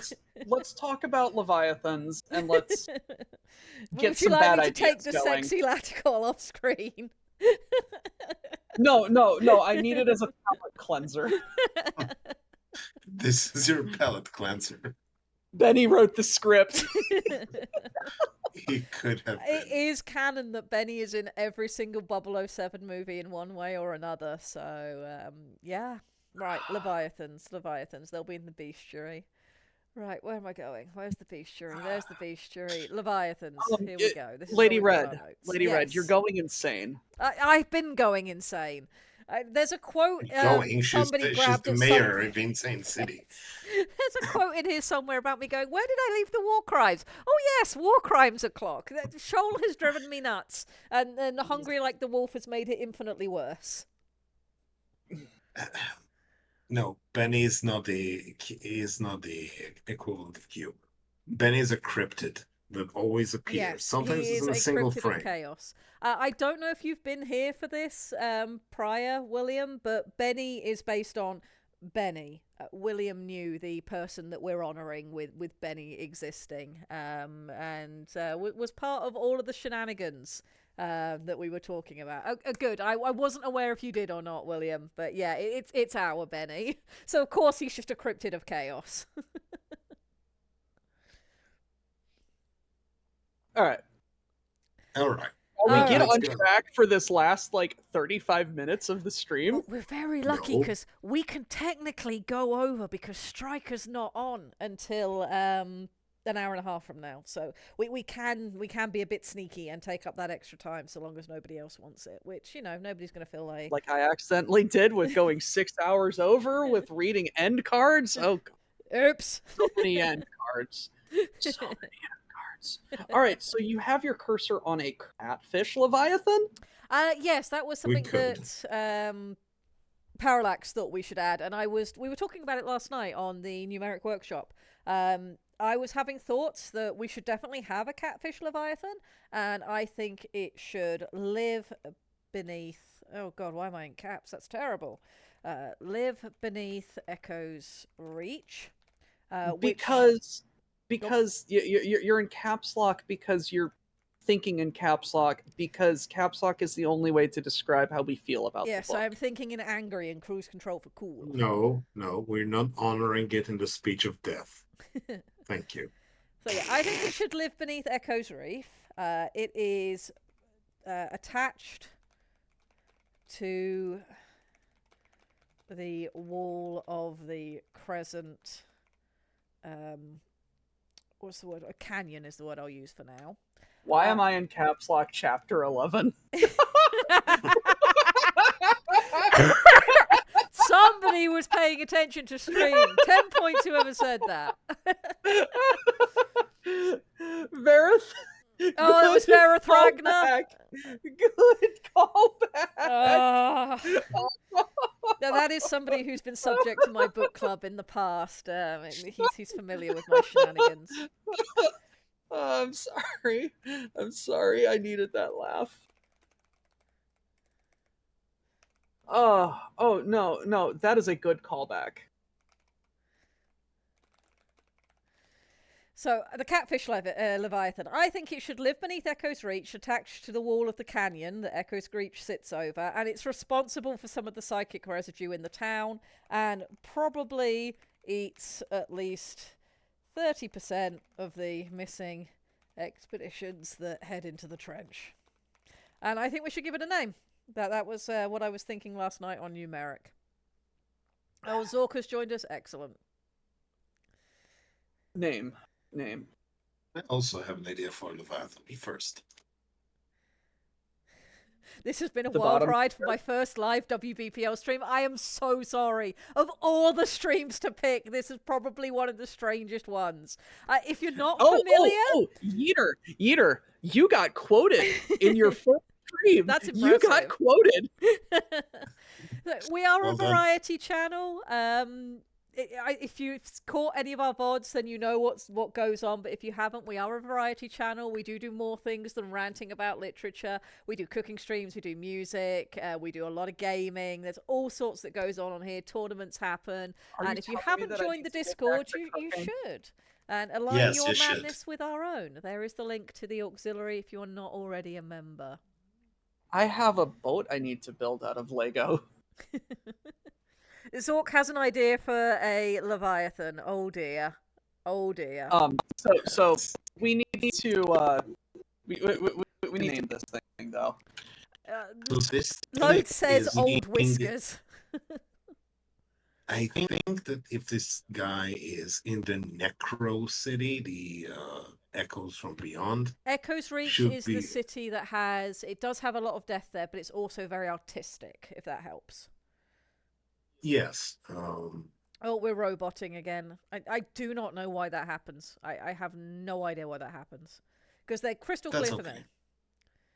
Yep, crystal clear.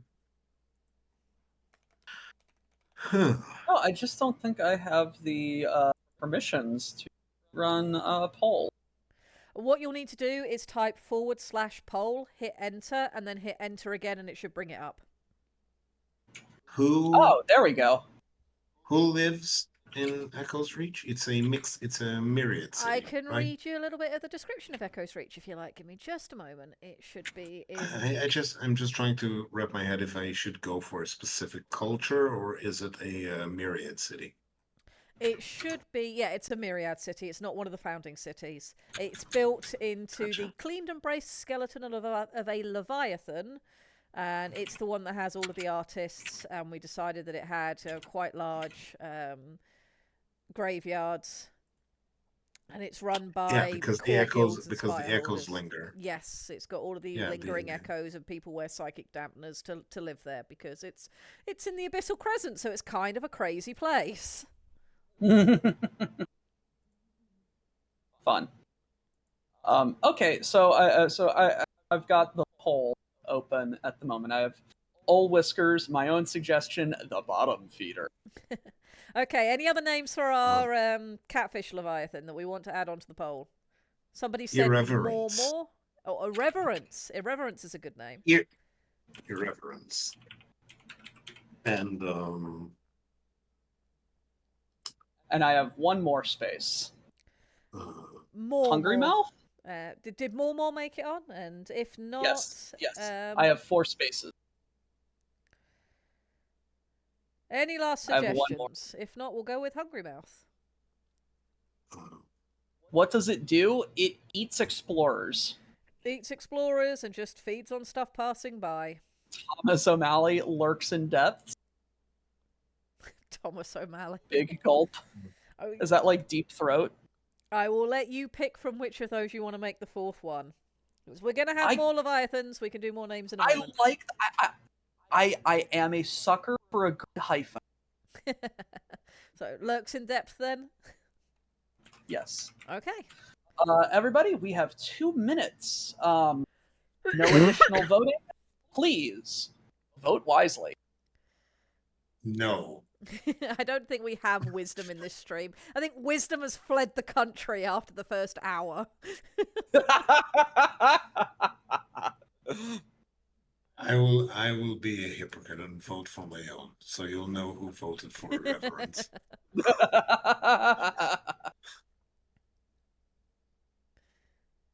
Hungering Seance. If we don't find a different Leviathan we want to put that on, Corbin, I am willing to name the super cavitating underwater Valstrax that, because it was all the fault of you and Ninja Turtle that thing exists. So you are allowed to name that one. It seems that chat is also a sucker for a good hyphen. Yes. Sounds good. Wisdom is boring, no, embrace Shoggoth Rodeo. I like the implication. Its name is Chad. That is my problem son. You can see why he is No, my no. problem son. I like the implication of hyphen names like this, because it implies that it's a translation. Yes. Like in English, whenever I'm reading historical documents or reports of like native or indigenous cultures, and they say that this person name is blah hyphen blah hyphen blah, or this god or deity or spirit's name is blah hyphen blah hyphen blah, to my knowledge and my experience, bottom feeder has gotten 0 votes. I didn't vote for bottom feeder. To my understanding of like hyphenated names like that, Larks and Depths wins. Yes, indeed. It's a translation of an older name, and it implies that the older name was all one title.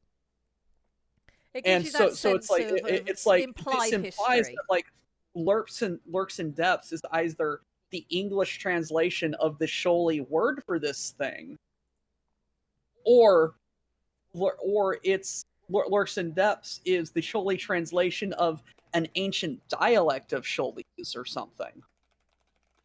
It's an echo of a memory. Yes, 100%. Which just makes it even more appropriate that this is the thing underneath Echo's reach. Yep. All right, let's move on to our next one. So another suggestion we had for a Leviathan that we could build was an Eldritch Seahorse Leviathan that's possibly just an underwater xenomorph of some kind. I like the idea of having just this giant, benevolent-looking thing that the moment you get too close is just horrific. Do we have any thoughts on what we want for an Eldritch Seahorse Leviathan? In what manner? Name, where it should be located, any attributes or features we want to give it. Could you zoom in on the map? Too many tails. Zoom in. Too many tails. It has too many tails. Could you zoom in the central of Serpent Straits to the west? Mernport. Okay, west of Mernport in these shallow straits. So here, left, west. Here. Yes, it's in shallow, warm waters. It's like like its earthly counterpart, the seahorse. It sticks to vast kelp in which it hides. Desir, you are a man of culture, I see. Don't tell him that. No, he's not. However,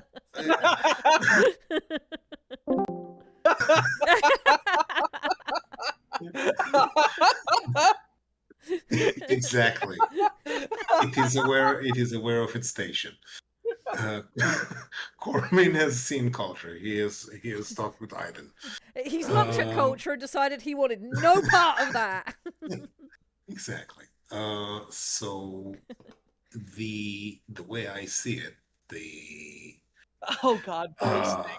I just had a dumb idea when asked about why he's doing something. Benny will occasionally answer chat suggested it. Nobody on Shoal knows what he's talking about.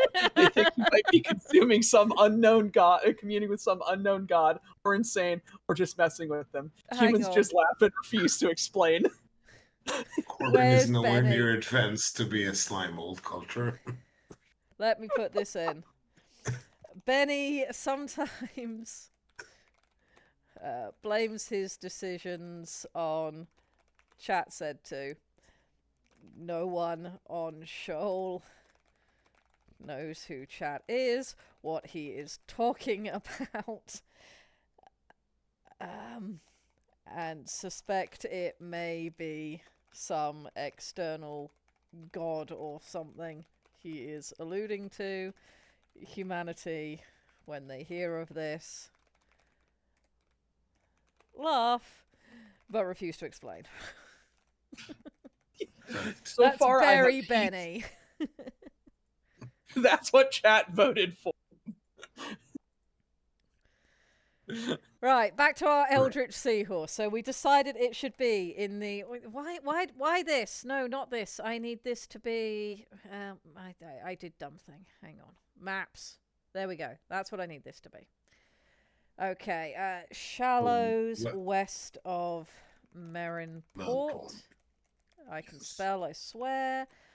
Lives in the huge kelp beds there. Okay, what else do we want to say about it? It Too many is. tails. Too It many has tails? Too many tails. tails It is and eldritch. faux It limbs. has too many tails. Okay. I'm going to add to it that it has a tendency of appearing out of the kelp, snatch something, and disappear. It is an ambush predator that snatches things from within. the Attempts to find it, That track clever it, girl. or even measure She's it. in the tall kelp. Exactly. Clever girl. She's in the kelp. Attempts to measure it had failed spectacularly, and nobody is absolutely sure how big this Leviathan is, despite it being one of the few relatively shallow water Leviathans. How big is it? We're not sure, so. As big as it narratively needs to be. Don't tell So them it's that. They'll start Gamagori develop- sized. One of my They'll favorite. start developing plot armor flamers. One of my favorite How things many from tails? Kill la Too Kill many. is the More character. than one. Attempts to counts have failed. One of my favorite things from the anime Kill la Kill is the character Gamagori, who is just wonderful in general. His size is literally bigger than you. He is whatever size he needs to be at any moment in the story to be bigger than whatever is going on. And that size just adjusts over time. This sounds like Giga Drill power from Gurren Lagann. Oh, it's the same people, so that's not really a surprise. But yes, Gamagori's height is literally just bigger than you. Is that in his wiki page? I don't bigger know. than you? I don't. Oh, we've had a water break, Redeem. I will sip some things while catching up on chat. So yes, chat, please. Names of this eldritch ambush predator that lives in the shallow water. Currently, I have seen 2 names. There may have been others, but you guys are slightly gray to me. Seabiscuit and Usa Musume. No. Timothy. We've also had the question, does the seahorse Leviathan have a pouch, and does that make it terrifying? I think it should, and yes. That depends. Being terrified is a choice. It naturally collects and keeps all the world's kelps as part of its natural camouflage, and this brings Kelp habitat Strider. crimes wherever it goes. The invasive properties. I think we've decided it's going to stay in a fairly narrow environment, but it carrying its own camouflage with it, I do like. Oh! Here's a real world narrative that can seep into here. Um, how how does it deal with potential threat of de-kelp forestation? Uh, does it protect the forest? It doesn't speak for the trees, but it's definitely on the Lorax vibe. Princess It, it, Mononoke, it, Princess Hokey Pokey it, nonsense. it doesn't speak for the trees. It avenges them. Lord Grimos would like us to redeem a posture check. I have checked my posture. Surprise, surprise, absolutely terrible. Yes, agreed. Yita, See, Honky Hook. I once had the ability to summon Camel because I was playing a Desert Witch character, and it was named Hassan. And the whole joke was that it came from Hassan's better than new used camels. And anytime I summoned it, whoever was currently riding it out in the desert just lost it until it returned traumatized from whatever I used it for, which was usually as bait for eldritch things. We had a fun time with that, and that was also Pathfinder. Oh, a sentient manifestation of the forest. I like that angle. That Baron of explains. Derpshire says, That speaks of the kelp, and this kelp speaks in xenomorph screaming. no, Zork. Like sentient manifestation of the kelp forest. That kind of explains why it has too many. I have an idea, and it's terrible. Oh, yeah? Extrapolate. The kelp in coral, like everything else, are weird. This kelp is a mycelia vegetaria combination. The leviathan used to be a perfectly normal leviathan back when, and then the mycelia and the kelp began to grow and grow and grow, and So it's kind of since like the cordyceps. it's not a cordyceps, it's worse. It's like lichen. It's a combination beast. It's a It's the more symbiote. it's a symbiote that developed so far they really can't be the same. It's a mushroom and an algae and all of it Are you together with a talking beast. about It's like a colony species, like a yeah, manowar? yeah. It is essentially what would happen if you take a leviathan and give it and it's the walking forest. This is what it is. It's the The walking for forest. the The forest that walks, or the forest that swings. It's that's good. if the forest swings, it sheds pieces of itself all around, and these pieces Perhaps that how seed the kelp. perhaps yes, perhaps that's how like local legends explain how kelp forests appear like so far away or disjointed with the main kelp forest. Um, Exactly. it's this leviathan wandered over there and lost a piece of itself, and that piece became a seedbed. Uh, Kelp beard. in Subnautica, one of the first big things you encounter are these chunks of living land that swim undersea. Kelp where there should be none. Yes, Yes, Zork. Yes. yes, kelp where there should be none. And you know this thing now. The and this gives us an inkling into troll general nonsense because that means that a kelp grows, and there's one of these things that is the largest, the oldest, the most sessile one. This is the one. This is the one we're talking about. We're talking about this leviathan, but it also has offsprings, and they move around, and they're small, and every now and again they reach out for the coral and get some sustenance for their seed beds. Uh, William, the Leviathan's pouch has been co-opted from its original function to a fungal farm for the infestation to reproduce in, using Leviathan's prey as the seed beds to produce spores to deposit new kelp forests in the Leviathan wake. Swamp Thing Sholey edition. Yes. It needs a name. This is why I love like the collaborative writing process of chat. We've got pretty odd brains here, all thinking different thoughts about how awesome this weird thing. Weird. Kelp song. I like that, and I considering what we're talking about with how this thing works, I think tying this one to the religious mythos and all the different things that Eric's put together would make sense for this one.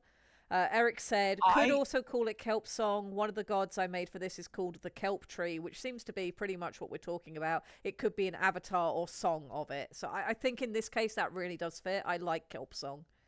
I don't even want to make a poll for that. Like, I think Kelp Song is the correct name. Yep, I like that one. That is the perfect name for this. Right, that's got its name. No. Guys, chat, I just want you to appreciate from Eldritch Seahorse Leviathan, possibly an underwater xenomorph that has too many tails, we derived it's the spirit of the kelp forest.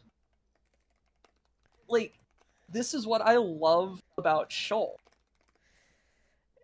Shoal is, I've said this on many streams before, but originally the very first concept for Shoal was I was going to be doing an art challenge before people suddenly were like, oh yes, we like your art and would like to give you money and make stuff and joining the BPL and oh god. And what it's become since with chat's input and my co-host's input and everybody who's been involved is just insane, and I love it. Yes, William, I love you and your horrific body horror levels of imagination. I do.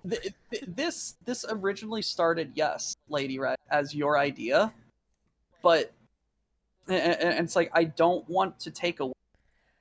But this is now like our this idea. Absolutely, because when it, you know, Shoal, when I came up with the name and the concept was just literally I'm going to draw mecha mermaids.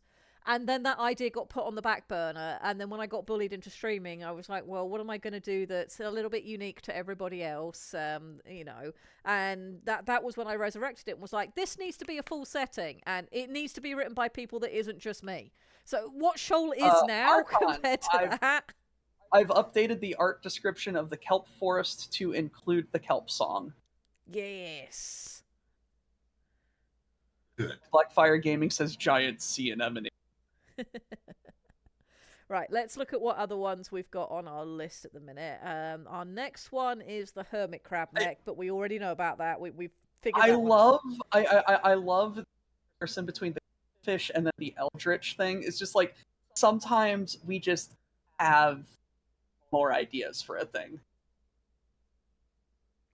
Yes.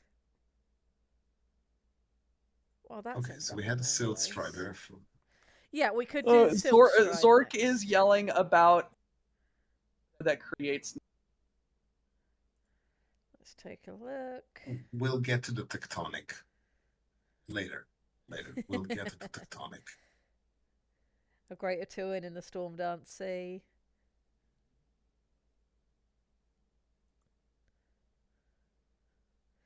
You should feed your fish, Corbin. That's very important. Please feed your fish. That's how we wind up with Shoal.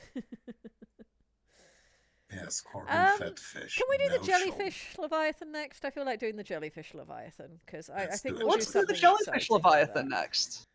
Dancer in Rainbows. So the stuff I have for this one is Jellyfish Leviathan. Could be a safe haven in the deep where smaller species take shelter after they avoid the feelers. A massive floating jelly raft that sticks to the upper ocean for sunlight, letting its tendrils reach extremely deep for feeding, maybe even as a filter feeder. Make its back a small mobile biome for small bird species. That was the original thoughts that we discussed. We don't have to stick to that, but what should we do with a Jellyfish Leviathan? And do we need it to have... Do we need it to have a counterpart a sky jellyfish leviathan, because we know we have sky jellies. And we know that they Yeah. are we have very sky active jellies. around Aluvan. So we could have a I have partner pair. I have a terrible idea again. Go for it. Extrapolate. It has it reaches up to the surface, right? That has was the its original idea, feelers yeah. Or at least It- breasts the surface, breaches the surface. and it reaches extremely deep down with its feelers, Yep. correct? Correct. What if copper and lightning So you want to make a lightning jelly? what I'm thinking is that the way it hunts or the way it collects food is by its feelers being hyperconductive. And essentially, what happens when things swim between its feelers, it doesn't have toxicity. It literally zaps you. Okay. No, it's a jellyfish. It doesn't think. It just huge feelers, and it has its surface way up in the air, and it moves around and it moves around against electromagnetic vibes, and within thunderstorms, it just,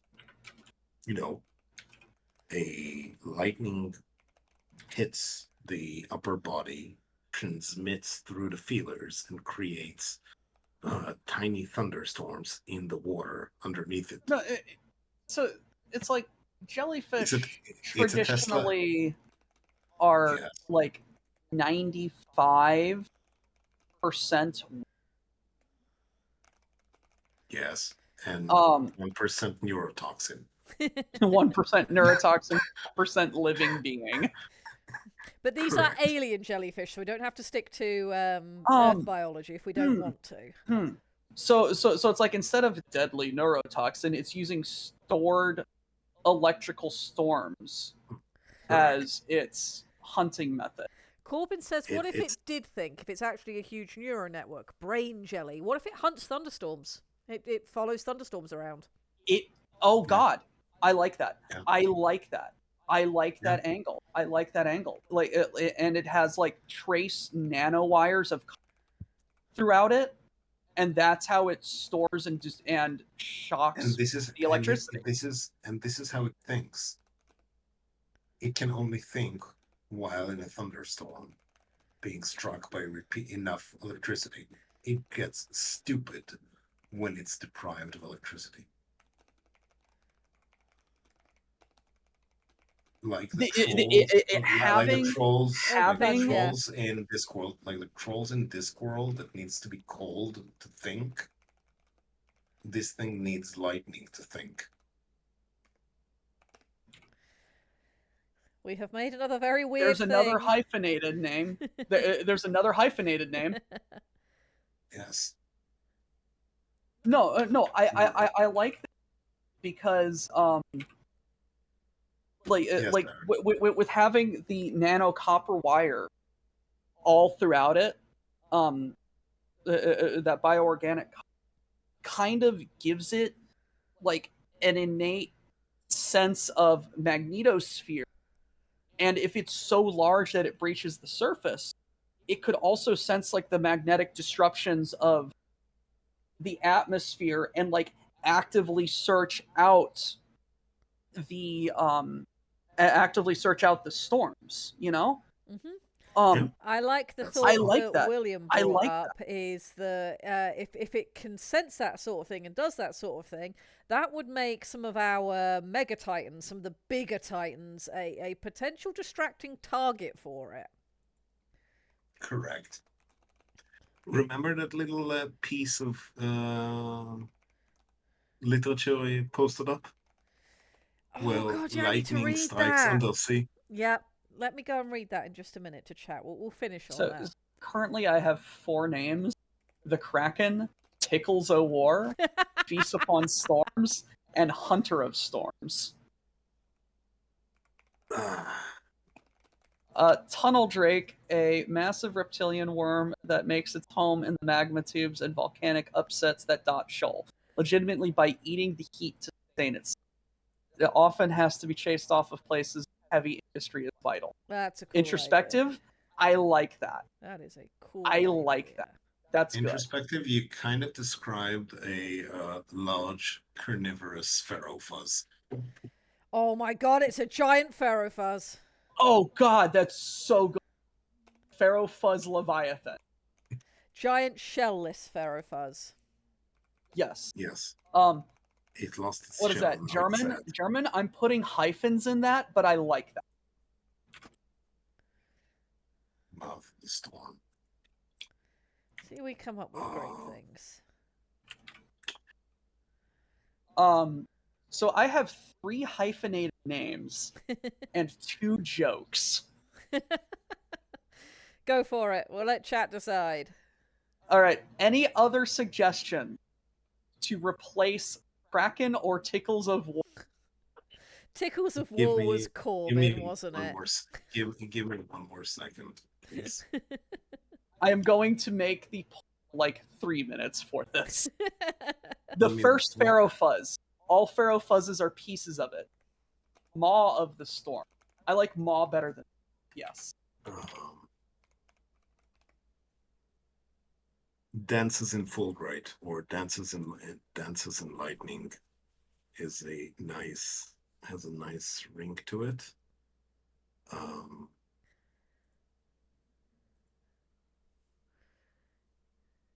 The Thunder Tongue. Tempest Mind. The Okay, Drifting Tempest. I'm replacing Kraken, Tempest Mind, and Tempest Mind. Tickles of War with Thunder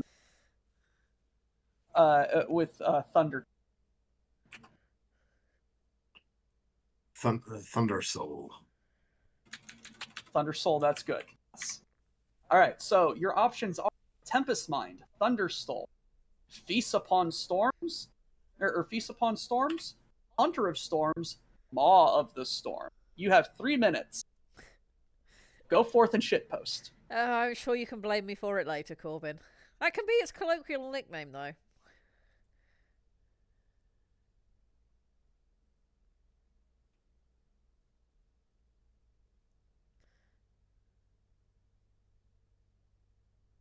We are a little bit of a hyphen-loving group. No. I have learned this about chat over like the last now. We are suckers for a good hyphen. We are. Oh dear, oh dear. Like again, like hyphen implies it's a translation of an older name. And part of this lore could be that the older name has been lost and all we have is this translation. Which could be a translation of a translation. Yeah, this Of an is a even older translation name. of what Timmy Tickles really means. Box Fox. What are we doing? Oh. Yeah, Oh, I'm I not see. going to prevent myself from doing stuff because of potentially furry jokes, because anything can be a furry joke. I know some Everything. furries, they're very nice people, but yeah, I'm not going to make a stand on that Archon, basis. that's a very good point, Archon. Leviathans can all have multiple names. Yes. Certainly done so with the gods. They definitely have many names. Come on. Only one way to test this out, Doc. My next stream needs to be hyphenated. They're not wrong. They are not right. Epitaphs are a thing. Yes. Yes, it's more title than name. I blame the title of this stream on Kai because I said this as part of a discussion, and Kai was like, that needs to be the title of the stream. And then I did it, so clearly you are now obligated to hyphenate your stream, Doc. Yes. If you say the true name of the jellyfish, you become statically charged at an inconvenient level. It doesn't kill you or anything, it's just annoying. Doc's Sholian name is Roasts Upon Toaster. The one thing I'm going to say is, since this thing canonically has Who is- birds, this thing has birds nesting on it. Canonically, we had a thing chat, and I refused to abscond without it. So, if it has birds on it, does that make these birds thunderbirds? They must be. Do we have Showy Thunderbirds? We will do We now. do now. We Okay, will do it's now. just a logical. It's just a logical thing to say. Everything I say is absolutely logical and makes sense. Oh, and Corbin's upset and about toasters. Would you like me to show Um, people toaster stuff, Corbin? And the reason why you're upset, Why is he upset? I will show you. Benny's name would be Communes with Chat. No, introspective. Who is Red? Who's the craftsman? The craftsman is the founder of Furthest Point, who is an immense ceratinoid, centuries old, who just keeps growing. So he wouldn't be an honorary Titan, but he might be an honorary Leviathan. Okay. Let me Yes. pull up. Yeah, it'll be in this chat. I can send you. Everything that's going on in today's stream is fine. Everything's Big fine. enough that an entire city is built upon him. Yes, that would be Leviathan. Let me save this to desktop, and then I can throw it in OBS. Pip, stop grumbling. So Mad Ducks has be a been good boy. cooking again. The new toaster may or may not be my fault. So Corbin knows who else to blame, and it's not me. There we go. This is why Corbin is upset.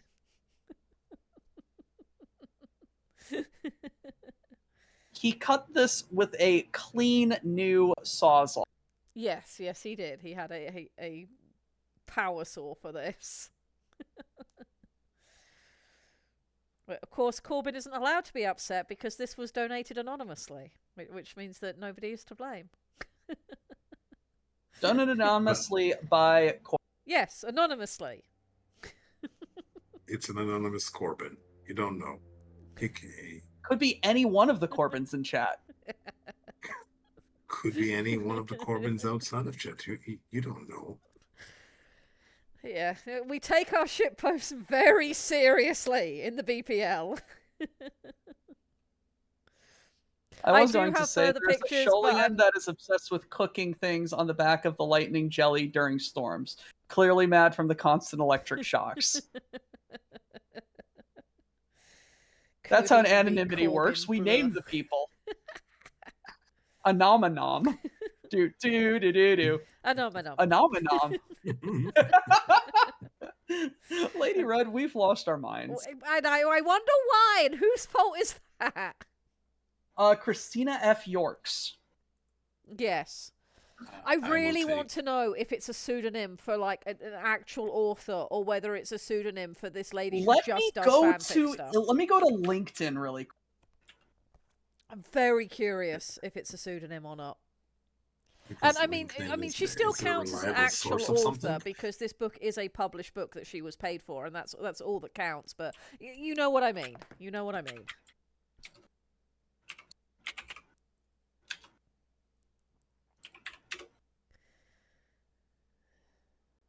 Anka is sleeping on my hip and being very cute. She's being Good very, Anka. very cute. Okay, I don't know how to work LinkedIn, but like I don't know if like searching for someone like that is good. But no, like she is apparently married to someone who wrote 2 Dark Age novels. Yes, and they've written books in the Star Trek universe together as well as individually. Yeah. I did look up her repertoire. Anyway, Maw of the Storm what won the poll. Okay, I will write that up in a moment. Zork said, "I feel the shitpost overtaking me. It is a good pain." Still curious how much profit this terrible book made. Wilf, I went to Gen Con. It was sold out on day 2. Jesus Christ. Leviathan idea. Sleeping at the heart of the psychic aura of Eat, Grow, Evolve. Waiting for a champion. Whoever survives inherits the imperative and sleeps the next cycle into existence. It's an aura zone contains Its ore zone contains war crime levels of wildlife protected by null park rangers who mostly just keep sentience out. If one manages to survive enough cycles, it may break free, then it will be everyone's problem. Idea based on that one box of poisonous creatures curse. Interesting. That sounds like if we made Corbin on Shoal. Just eats everything, causes problems, is completely unrepentant. Squick? Squick doesn't just eat everything. Squick's I mean, he has a normal appetite. Corbin does not. Quick has been declared helpful a few times. Squick can be very helpful. We would not have Christmas gotten through memories. our. We would not have gotten through our move successfully without Squicknology. The terrible book is sold out. That's rough. Which means, from a publisher's point of view, it's a really good book. Yep.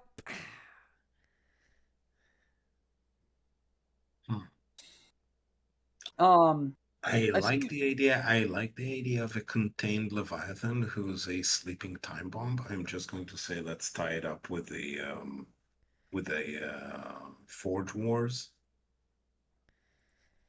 Let's plop down a dead zone next to one of our larger cities and say we had a city that required a skull, haven't we? Yes. And we have some other stuff we can always put in, because I know Karasket has that going on, but it's its own thing, and Echo's Reach is the other one, and we've already given it the giant catfish. That's true.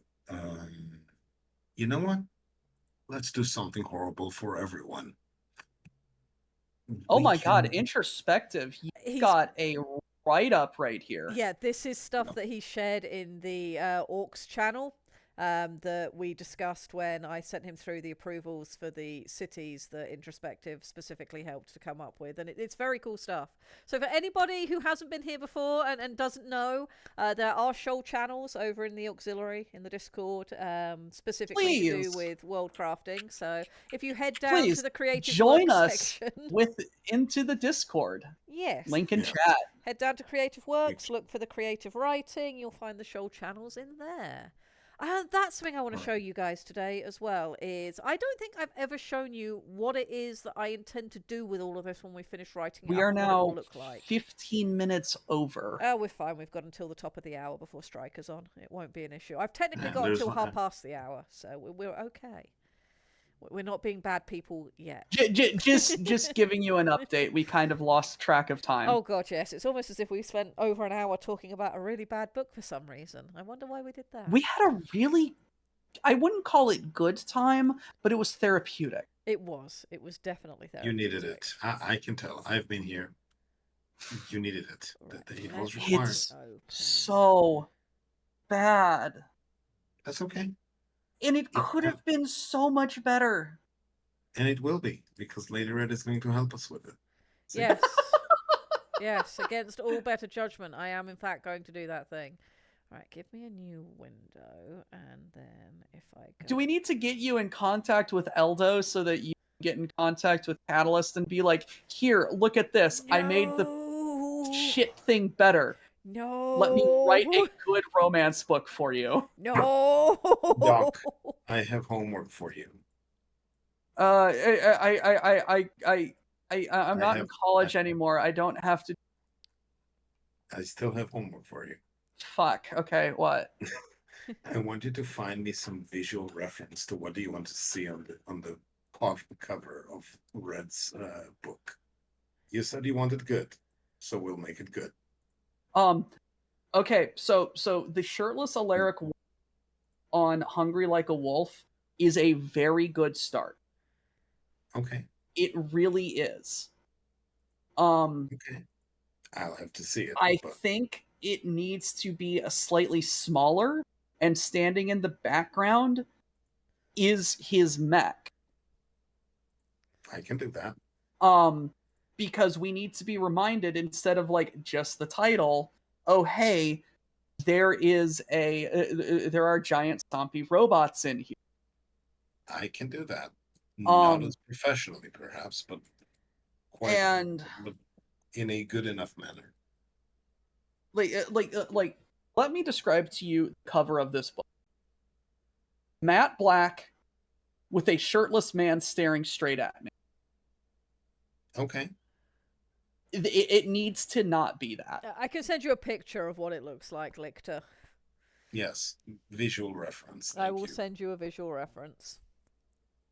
Baron of Derpshire, I polish your turd isn't a good look. Yes, you don't, go to a publishing company and say, "Yeah, hi, I made this thing that you already published better." It doesn't go down well.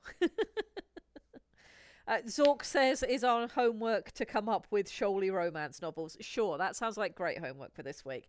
Right, so Yes. what we're looking at Oh, on screen right now. God. What we're looking at on screen right now, while we still have some time. This is the compendium for my personal setting, Hevna. So you've got the list of contents there, which in the original format is linked, so you can click on it and it takes you directly to the correct area. This is what I want our compendium to look like when I'm done. Okay. We need all the information first for me to be able to plug this into where I will be building all of this, but all of this is my personal work. I did literally everything that you're looking at here. The Shoaly version of Twilight. And we are not writing a Shoaly version of Twilight. That much I refuse. So this is, what I would like everything to look like, and we can slot in, little, like with the terminology here, we can slot in little stories you guys have written, all of the wonderful art that we've had. Over time, by the end of next year, this is what I would like it to look like, and for us to have written some stories in setting. This compendium isn't finished. But you can see, how I'm beginning to construct it and put things together. And that's what I want to do. It's very 5e, and Yeah. That's what I want to do for our stuff. And of course, I think we'll change the color scheme, etc. So I do have to ask, though, because Falkenstein brought it up. Are there Shoaly vampires? I don't know. You tell me. Are there Shoaly vampires? What do you mean?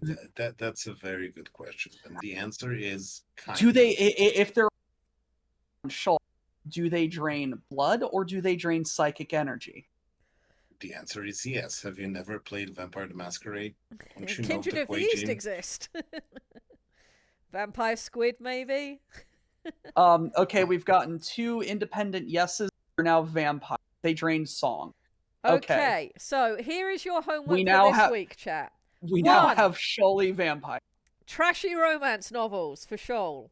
2, tell me what Shoaly vampires are like, and we will vote on, which ones we want to keep, and we can do that next week. So you'll want to head to the Discord, you'll want to go into the Shoal channel over there. Let me know what you come up with, and Von Falkenstein, we can have both. If you want your vampires to just be mythical, stick that in. If you want real vampires, stick that in. We'll vote on it next week. Or could they be like Vlad Dracula and be or start as a real man, descend into myth, and then become real? Yeah. Whatever you guys want to do. But yes, real vampires don't fucking sparkle. I agree. I will not participate. I am a bad writer, but you have good ideas. Remember, Better some of our ideas best than this writing- fucking romance book. Some of the best writing we've had for Shoal so far was somebody who was like, I'm not great at writing, but I can do green text, and just did a bullet point story, and now that character has the longest running story we have so far in Shoal, and it's amazing. All of you can write, I promise you. If I can write, you can write. It's just a case of experience and practice, but if you have the was brave concept... enough to put something out there. Yes, and I'm going to read that in a minute. Von Falkenstein, I am more an idea guy, not a creative one. Just write the ideas down, man. Yep, put the ideas in order. Someone will see that idea and be like, I like that, and then write it. That is Corbin, true. shut up. So, for anybody who doesn't know, the reason why you see multiple Desirs turn up in BPL streams is because there's a little clan of us, and we all met with communal writing more years ago than any of us wish to admit. And the only person who could consistently keep up with me at our peak was Corbin. So he's not allowed to say he can't write because he absolutely can. He's a liar. I write like a sledgehammer performs surgery. I'll still throw ideas at the rotary impeller. Please do. Right, let me go and find. So yes, homework. Sholy romance novels? Question mark? Huh? I mean, we have Bubble 07, so We do. romance isn't that far of a deviation from that. Oh my And then god. Night Owl just sent vampires? me a picture. Yes. Yes, send me a picture too. Send me pictures. I have just been sent the cover art for the DRT novel, and all I'm going to say is it's very 1970s June.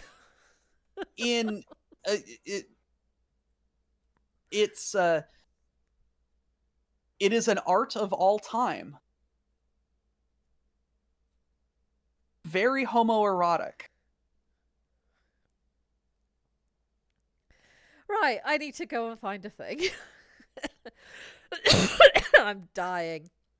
I Please think, don't die. guys, I think the stream might end soon due to streamer death. Yes. All right. No stream of that. Not allowed. Nope, that's not what I'm looking for. I was stupid and didn't pin it, so now I've actually got to scroll. There it is. It wasn't far away. All right. We have a Very homoerotic art is the best kind. What? No, that's not true. It's certainly unique. I'll give you that much. Have you seen Greco-Roman art? Yes, I'm a history major. All right. And how homoerotic is it? Okay, Yes. okay. I need to clarify this statement. Historical biases. How homoerotic is Greco-Roman art by modern standards? Because homoeroticism was not necessarily a thing that Greco-Roman cultures thought about. The answer is yes. Man, I'm really glad I put all of the content warning on this stream. Red, you're the one that invited us. So, book may be my fault, but everything is yours. Right, we're going to read some writing people did, and we'll wrap up our stream from there, because I can feel myself going insane. Pay attention. Pay attention. That's not a nosebleed, Lady Red. That's your brain melting through your nose. Yes, my brain is soup. Please do pay attention, but up until now she considers herself sane. Lady Red, please pet the nearest dog, and then read us writing. Okay, I am petting nearest dog because she is still on my hip, and then that is... That is wonderful. That is easy. Continue. There we go. I have pet the dog. Right, we're going to read something that Lictor wrote, which is over in the Orcs if you want to see Red, you're already insane and bad. So this was something Lictor wrote for us with I believe it is a cephalonid Titan pilot talking to a laticle. The first time Go on. Read it. Okay. We'll talk about what it is later. Okay. The first time I heard him calling me, I was in a bad spot. I'm still not used to hearing him, or anyone. I was born deaf. Koo spoke to the incredulous Greenlick. Laticles were often graceful, but meeting a deaf Titan operator was like meeting a poetic ceratinoid, rare and unsettling. Catching their expression, Koo waved a stumped augmented cephalonid arm and pressed a memory sliver into their grasp. You can hear it yourself. I keep it on me for when youngsters ask how it happened. Me and Banthic goes a ways back. Memory sliver recording begins. Take me with you. It wasn't a request, not truly. The crumbling, fading sapience of the critically depth-crushed, splinter-damaged Titan could no more demand such a thing than the squirming, undulating mess of tentacles and torn cartilage that had once been the bonded pilot of 90X Benthic Reach. That pilot had met the end of a lock-launched shredder volley nearly 200 heartbeats ago, and nearly a whole abyssal layer away. No, the plea was not for that ruin. I'll see what I can do. It was a response pitched low against the choral harmonics, a resounding bass barely breaking through the electrical maelstrom of the Crimson Deep. That tempest had brought the benthic to this state. They'd never sensed the ambush coming. Still caught in the motions of the fight that killed its pilot, the Titan's armoury spat fire at intervals. Without their operator's control, under constant pressure and stray stimuli, they acted on instinct, desperate, wounded patterns. Ku had killed the pilot nearly 800 heartbeats ago. Her lock launcher was now strapped back to her harness beside the rest of her tools. She had attempted open temp surgery while the Titan was still sinking. She had to thank the makers for her depth tolerance and electrical insulation. Even so, she wouldn't last long down here if she let time slip through her many fingers. Hurry! Contrary to common belief, Ku could, with effort, process psionic discharge. It had to be the kind of noise that would deafen out other Shoalborn, but she could endure it, though it set her so-called deaf organs thrashing, like skin rubbed the wrong way. She worked through it. 7 more cuts. 1, 2... She sliced, peeling away the armour. "You're coming with me," she told the inanimate globule of dying coral aloud. She could not transmit, only hear when it screamed. Too late, Ku understood. It wasn't screaming because of her, but at her. A warning. Lightning rarely strikes underwater, but near the Crimson, stranger things happen. A flash of blinding light. A sizzling, neutral arc pain. And then the not-so-carefully measured risks became reality. "We're leaving." And then light exploded into darkness, and all that was left was the song. Report excerpt. Retrieval log. Benthic layer 309 as collected by Temps collector Gilix. Ku Bentha was found curled around a single Temps coral core, floating in a safety bladder for operator retrieval. It would be 6 years before they returned to active service, and 7 before they became pilot of 10OX Reach Reborn. Memory sliver recording ends. "You can buy me another barnacle if you want, Greenie, but don't stare so hard. It's rude." Ku chuckled, leaning back with the ease only a cephalonid's many arms could allow. There you go. We got some shoulder very writing. good. Wasn't that good? The Seer is posting weird shit in the Shulnan chat. Yeah, no, that'll happen. That's normal. Yep, Night Owl, you did in fact send me the official BT novel cover art, and it's terrible. Terrible in a wonderfully 70s, 80s kind of way.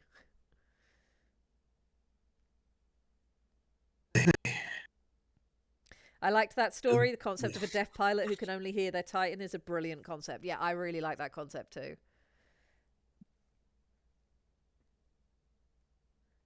Weird is relative. Yes.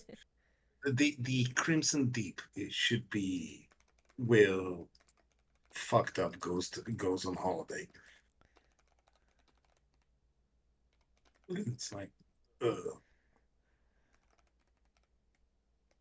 Also, Lictor, I just realized your avatar has a lictor.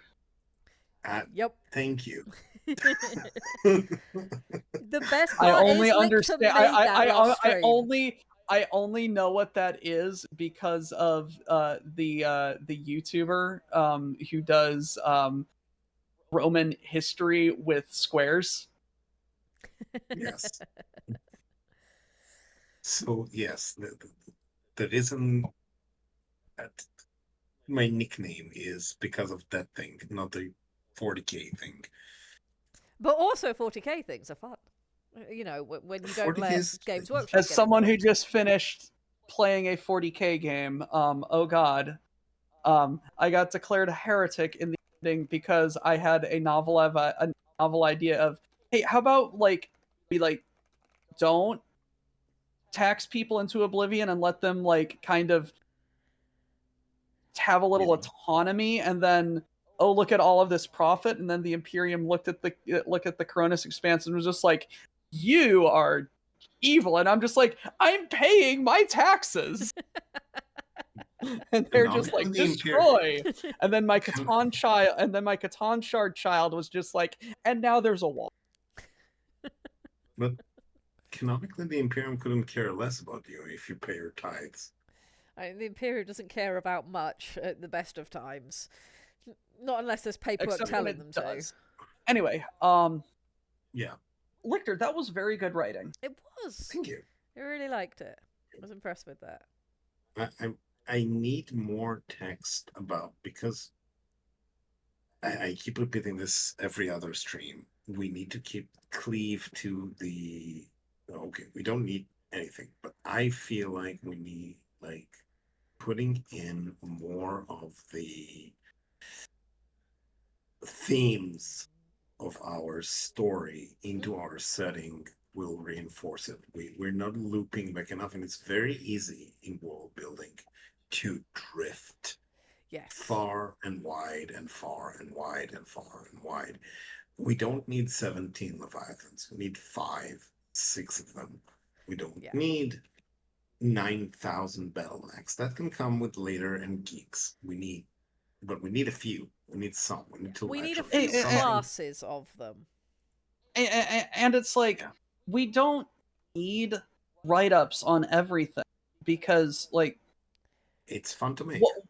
what I like about settings is like we don't need everything written out, because if everything's written out and this is be all end all of everything that there is, that gives no room for stories to develop. So, where I see we're at the minute, the reason we started the compendium and doing things this way is because we wanted to give enough of a framework and stuff for people to work with to be able this autumn to take part in, not NaNoWriMo specifically, but I've always found that the sort of October, November, December months are great months for writing. In a lot of the world, it's cold and miserable outside. You can be safely tucked up inside with a nice cup of tea. I always write better when it's dark, so the shorter days are really good for me.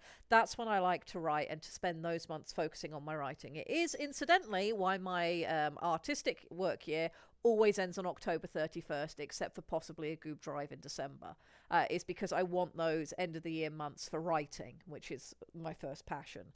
So we wanted to get the compendium into a state where, regardless of people's skill level, they had enough stuff to reference to be able to start writing some stories when we got there. And I think we're mostly at that point now. So my goals... From what I've seen of chat, and just how crazy you all have been about that, like, we are like, everyone seems to understand what Shoal is, and what I love about not having something from on high demanded that this is what it is I guarantee you every single one of you has a different idea of how everything in this world works. Yeah. And all of those stories still at this moment still fit in, because not everything has been and unique interpretation hammered is into what place. makes things interesting. So there's room for creativity. the compendium is really useful when you need to look up things like how many L's are in Laticle. Yes, and it can be very helpful for simple things like that should be consistent across all books. Yes. And that's so basically where I'm at, and what I think we should do going forward is the compendium is in a good enough state at the minute for easy reference for people to start being able to use it. So what I need to be looking at doing is translating it into a visual formatted document that people can easily reference. And I think our streams going forwards now need to start shifting gear from let's create our world, which is not to say we're done with world building. We can still add things in and have our weeks where we do that, or as people write things, things will get added in. But I think we need to move into, well, how do you write? We did do a very brief session going back a couple of weeks ago where we looked at the resources I used to invent a main character, and we came up with our librarian archaeologist, Cephalinid. We went through the process of how I do that, how I use it, why it's written that way. I'd like to do some more streams where we look at those technical elements, like, how do you write subplots? How do you plot out your beginning, middle, and end? What are the act structures? What are your genres and how do you fit into them? How do you weave message and theme as your main things through it? So that once we get to October, November, we're then in the position where we can start writing stories, which is what we were always aiming towards for this year. So I think we might go to a few more sort of technical streams from here on out. They should be just as interesting because, of course, to the best way to show how to do those things is to start putting stuff together. And then, of course, in 2026, I want to get the compendium fully put together, fully illustrated, and I want to start writing a full 80,000 word novel with you guys. That sounds awesome. That's where I think we're Yes. at the minute. And I think that's where we're going to take things from here. That We is have many words, written- but it's not as many as you think it is. NaNoWriMo, National Novel Writing Month, although I don't necessarily fully on board with the original group that started that and how they do things, I've never officially joined NaNoWriMo, but I've always written every November as if I was doing NaNoWriMo. And the goal is to write 80,000 words, which comes out to something like 2,500 odd words a day. And I can't remember if that gives you Sundays off or not. But it's not nearly as hard as it sounds like, so long as you spend the month leading up to it doing your planning. So you have an idea of what it is that you're planning on doing. And for me, I know personally when I'm writing, there are days where I'm like, well, the next bit is this bit, and I'm just not in the headspace for doing this transitionary scene. So by having a plan, I can go, well, I'm not in the mood for the transitionary scene today, but I know what comes after, and I'm in the mood to write that bit. So I'll write that bit today, and then I can go back tomorrow if I'm in the right headspace and write the transitionary scene. It's why I really like the writing program I use, Scrivener. It makes doing that sort of thing very, very easy. And I can do a stream, if you guys like, on how to set up Scrivener. If anybody's interested in that. If not, I can always make that just a thing I do over on the Orcs, if only a few people are interested in it. We'll pick a night and I'll show you how to use Scrivener over there. But I do think maybe some technical streams might be the way to go forward. And then that means in November, after I'm back from Location Redacted, we will be able to start doing some in-depth writing, which I think will be fun. I know personally, I would like to learn how to learn Scrivener. Cool. Well, we will figure that out as we go and see whether that needs to be something we do on stream or whether that's something that I just do a how-to in the Orcs and in the BPL for anybody who's interested. And yeah, we'll go from there. Our sandbox may be a little waterlogged, but dang, it's Eldritch Horrors or ours, damn it. Absolutely. Emotional support Chaos Crab. I am not going to stop you from having an emotional support crab. But by all means, please do. Just please don't have an emotional support Ferrofuzz. It will eat through the metalwork. Closing comments? Closing comment? Yes. Sorry, go ahead. No, go ahead, Lifter. Doc first. I just yes. Doc first. Okay. Just closing comment.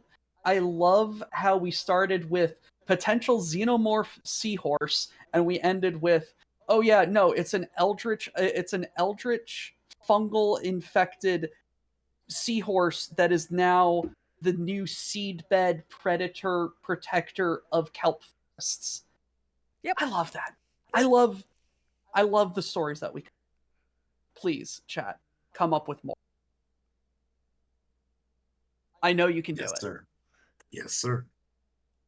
Yes, Corbin, this is Doctor Who of Toaster Crimes. Doctor Who and Mad Ducks. I have been here for 2.5 hours. I think he's only just realised that you are responsible for some toaster crimes. He's not responsible for the pizza toaster crimes, though. That was Ducks. No. I am responsible for pizza toaster crimes. I mean, you because provided the toaster. I anonymously provided the vehicle to which the cooking took place. Corbin, you do realize I had an entire subathon stream of me cooking shit in a toaster, right? I can't remember if we saw There's that a bot one or on not. YouTube. Torturing question Corbin is, with did toaster you- crabs makes me happy. Did you supply the blinker fluid? No, he has to go to the elbow grease factory. That's very true. Okay. I had to ask. Upsetty Corbin. My soul is soothed. I feel better after reading this terrible Lichter, book. closing comments. I love everything about this. I'm eager to see where it goes and how it goes from here. And I'm very eager to see what sort of weird shit we can cook up next. Corbin, I will find you and I will feed you. Doc does cook nice stuff. Don't worry, if he finds you while I'm in the vicinity, I'll leash him. It'll be fine. Right, well, thank you very much for joining us, chat, for contributing to what's probably a crime on many channels. We've done some stuff. We've talked about some nonsense. We've had our brains dribble out of our ears. It's an excellent start to Fridays, though I have heard on the grapevine that possibly starting as early as next week, I will no longer be your opening act to start the weekend on Fridays. We might be getting a returning streamer taking a slot before me, so that will be fun. So keep an eye on that. And I hope I will see as many of you as possible on Sunday night for WBPLW. There may well be a new poster debuting for a thing Hals is up to, provided I get it coloured in time, which there's no reason why I shouldn't. Yay! It'll be a good end of the weekend. Striker should be up next in about 15 minutes time or so. The schedule is ever changing because we have a wonderful group of complete crazy people who enjoy entertaining you guys and being entertained by you guys. And then just sometimes life just doesn't work out and we need to go long or go short. And disappear stuff happens, for a couple guys. of months and then we come back. Yeah. Some of us got bullied into being here and are very grateful for it. Some of us are amazing. Lady Red, oh, I don't. Am I going? I don't want to all be I here. know is how to write. All I know is how to write and analyze literature, and here we are, making literature, having a great time. How terrible. Honestly, the biggest thing is I hate my voice. I can't watch any of the VODs because I hate my voice, but everyone else is like, no, it's fine, so okay. Oh my god, oh my god. I hate my voice. I hate my voice. I know how I sound on the telephone and on drive-thrus. All right, ma'am, that's going to be $12.93. Please pull forward. Thanks. No comment. Is it too late to rile Lady Red up about old British humour versus new British humour? No, because I'm not going to get riled up about that. I think old British humour is better than new British humour. And of course, whenever I refer to British humour, I mean stuff like that. Yes, decades. But I do still miss writing with you, Corbin. We do have decades of writing together. Corbin helped to teach me to write, so anytime you At least you don't sound like you go up a tax bracket on the phone like me. Yes, Corbin is Lady here.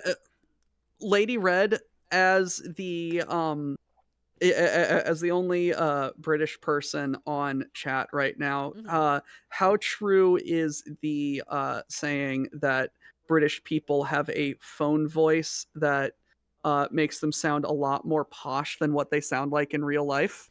Good afternoon and thank you for calling the British Healthline Service. Is there anything I can do to help you today? If you'd like to speak to a mail operator, please press 3. Yes, is the answer to your question. I hate everything about this. And wow, you sounded like you went up a tax bracket. I used to do it at Legoland when we did the announcements over the tannoy, as did everybody else. Ladies and gentlemen, please do remember to put your coffee cups and any food you're carrying into the trash receptacles before you reach the platform. You will be boarding a platform where we have water access to our animals that you will be travelling above today. They cannot be exposed to caffeine as they have a crippling addiction and we are trying to wean them off the coffee. Please do make sure to dispose of all snacks before boarding the submarine. Thank you and have a wonderful day at Legoland Windsor. I think I've actually been to Legoland Windsor before. When I was a wee lad. I am seething here. excuse me, Now, well, I'm going before to we arrange descend the into bombing of a madness, few bombing a few trains for legal reasons. This is a prophecy. I think we need to end on there before we descend into true insanity. I think we do. And yes, I took Corbin to Legoland, and he was on the shortest of leashes because I worked there and wished to keep my job. All right. Thank you for joining me, chat. Have a wonderful weekend. See you on Sunday night. We are going to leave now.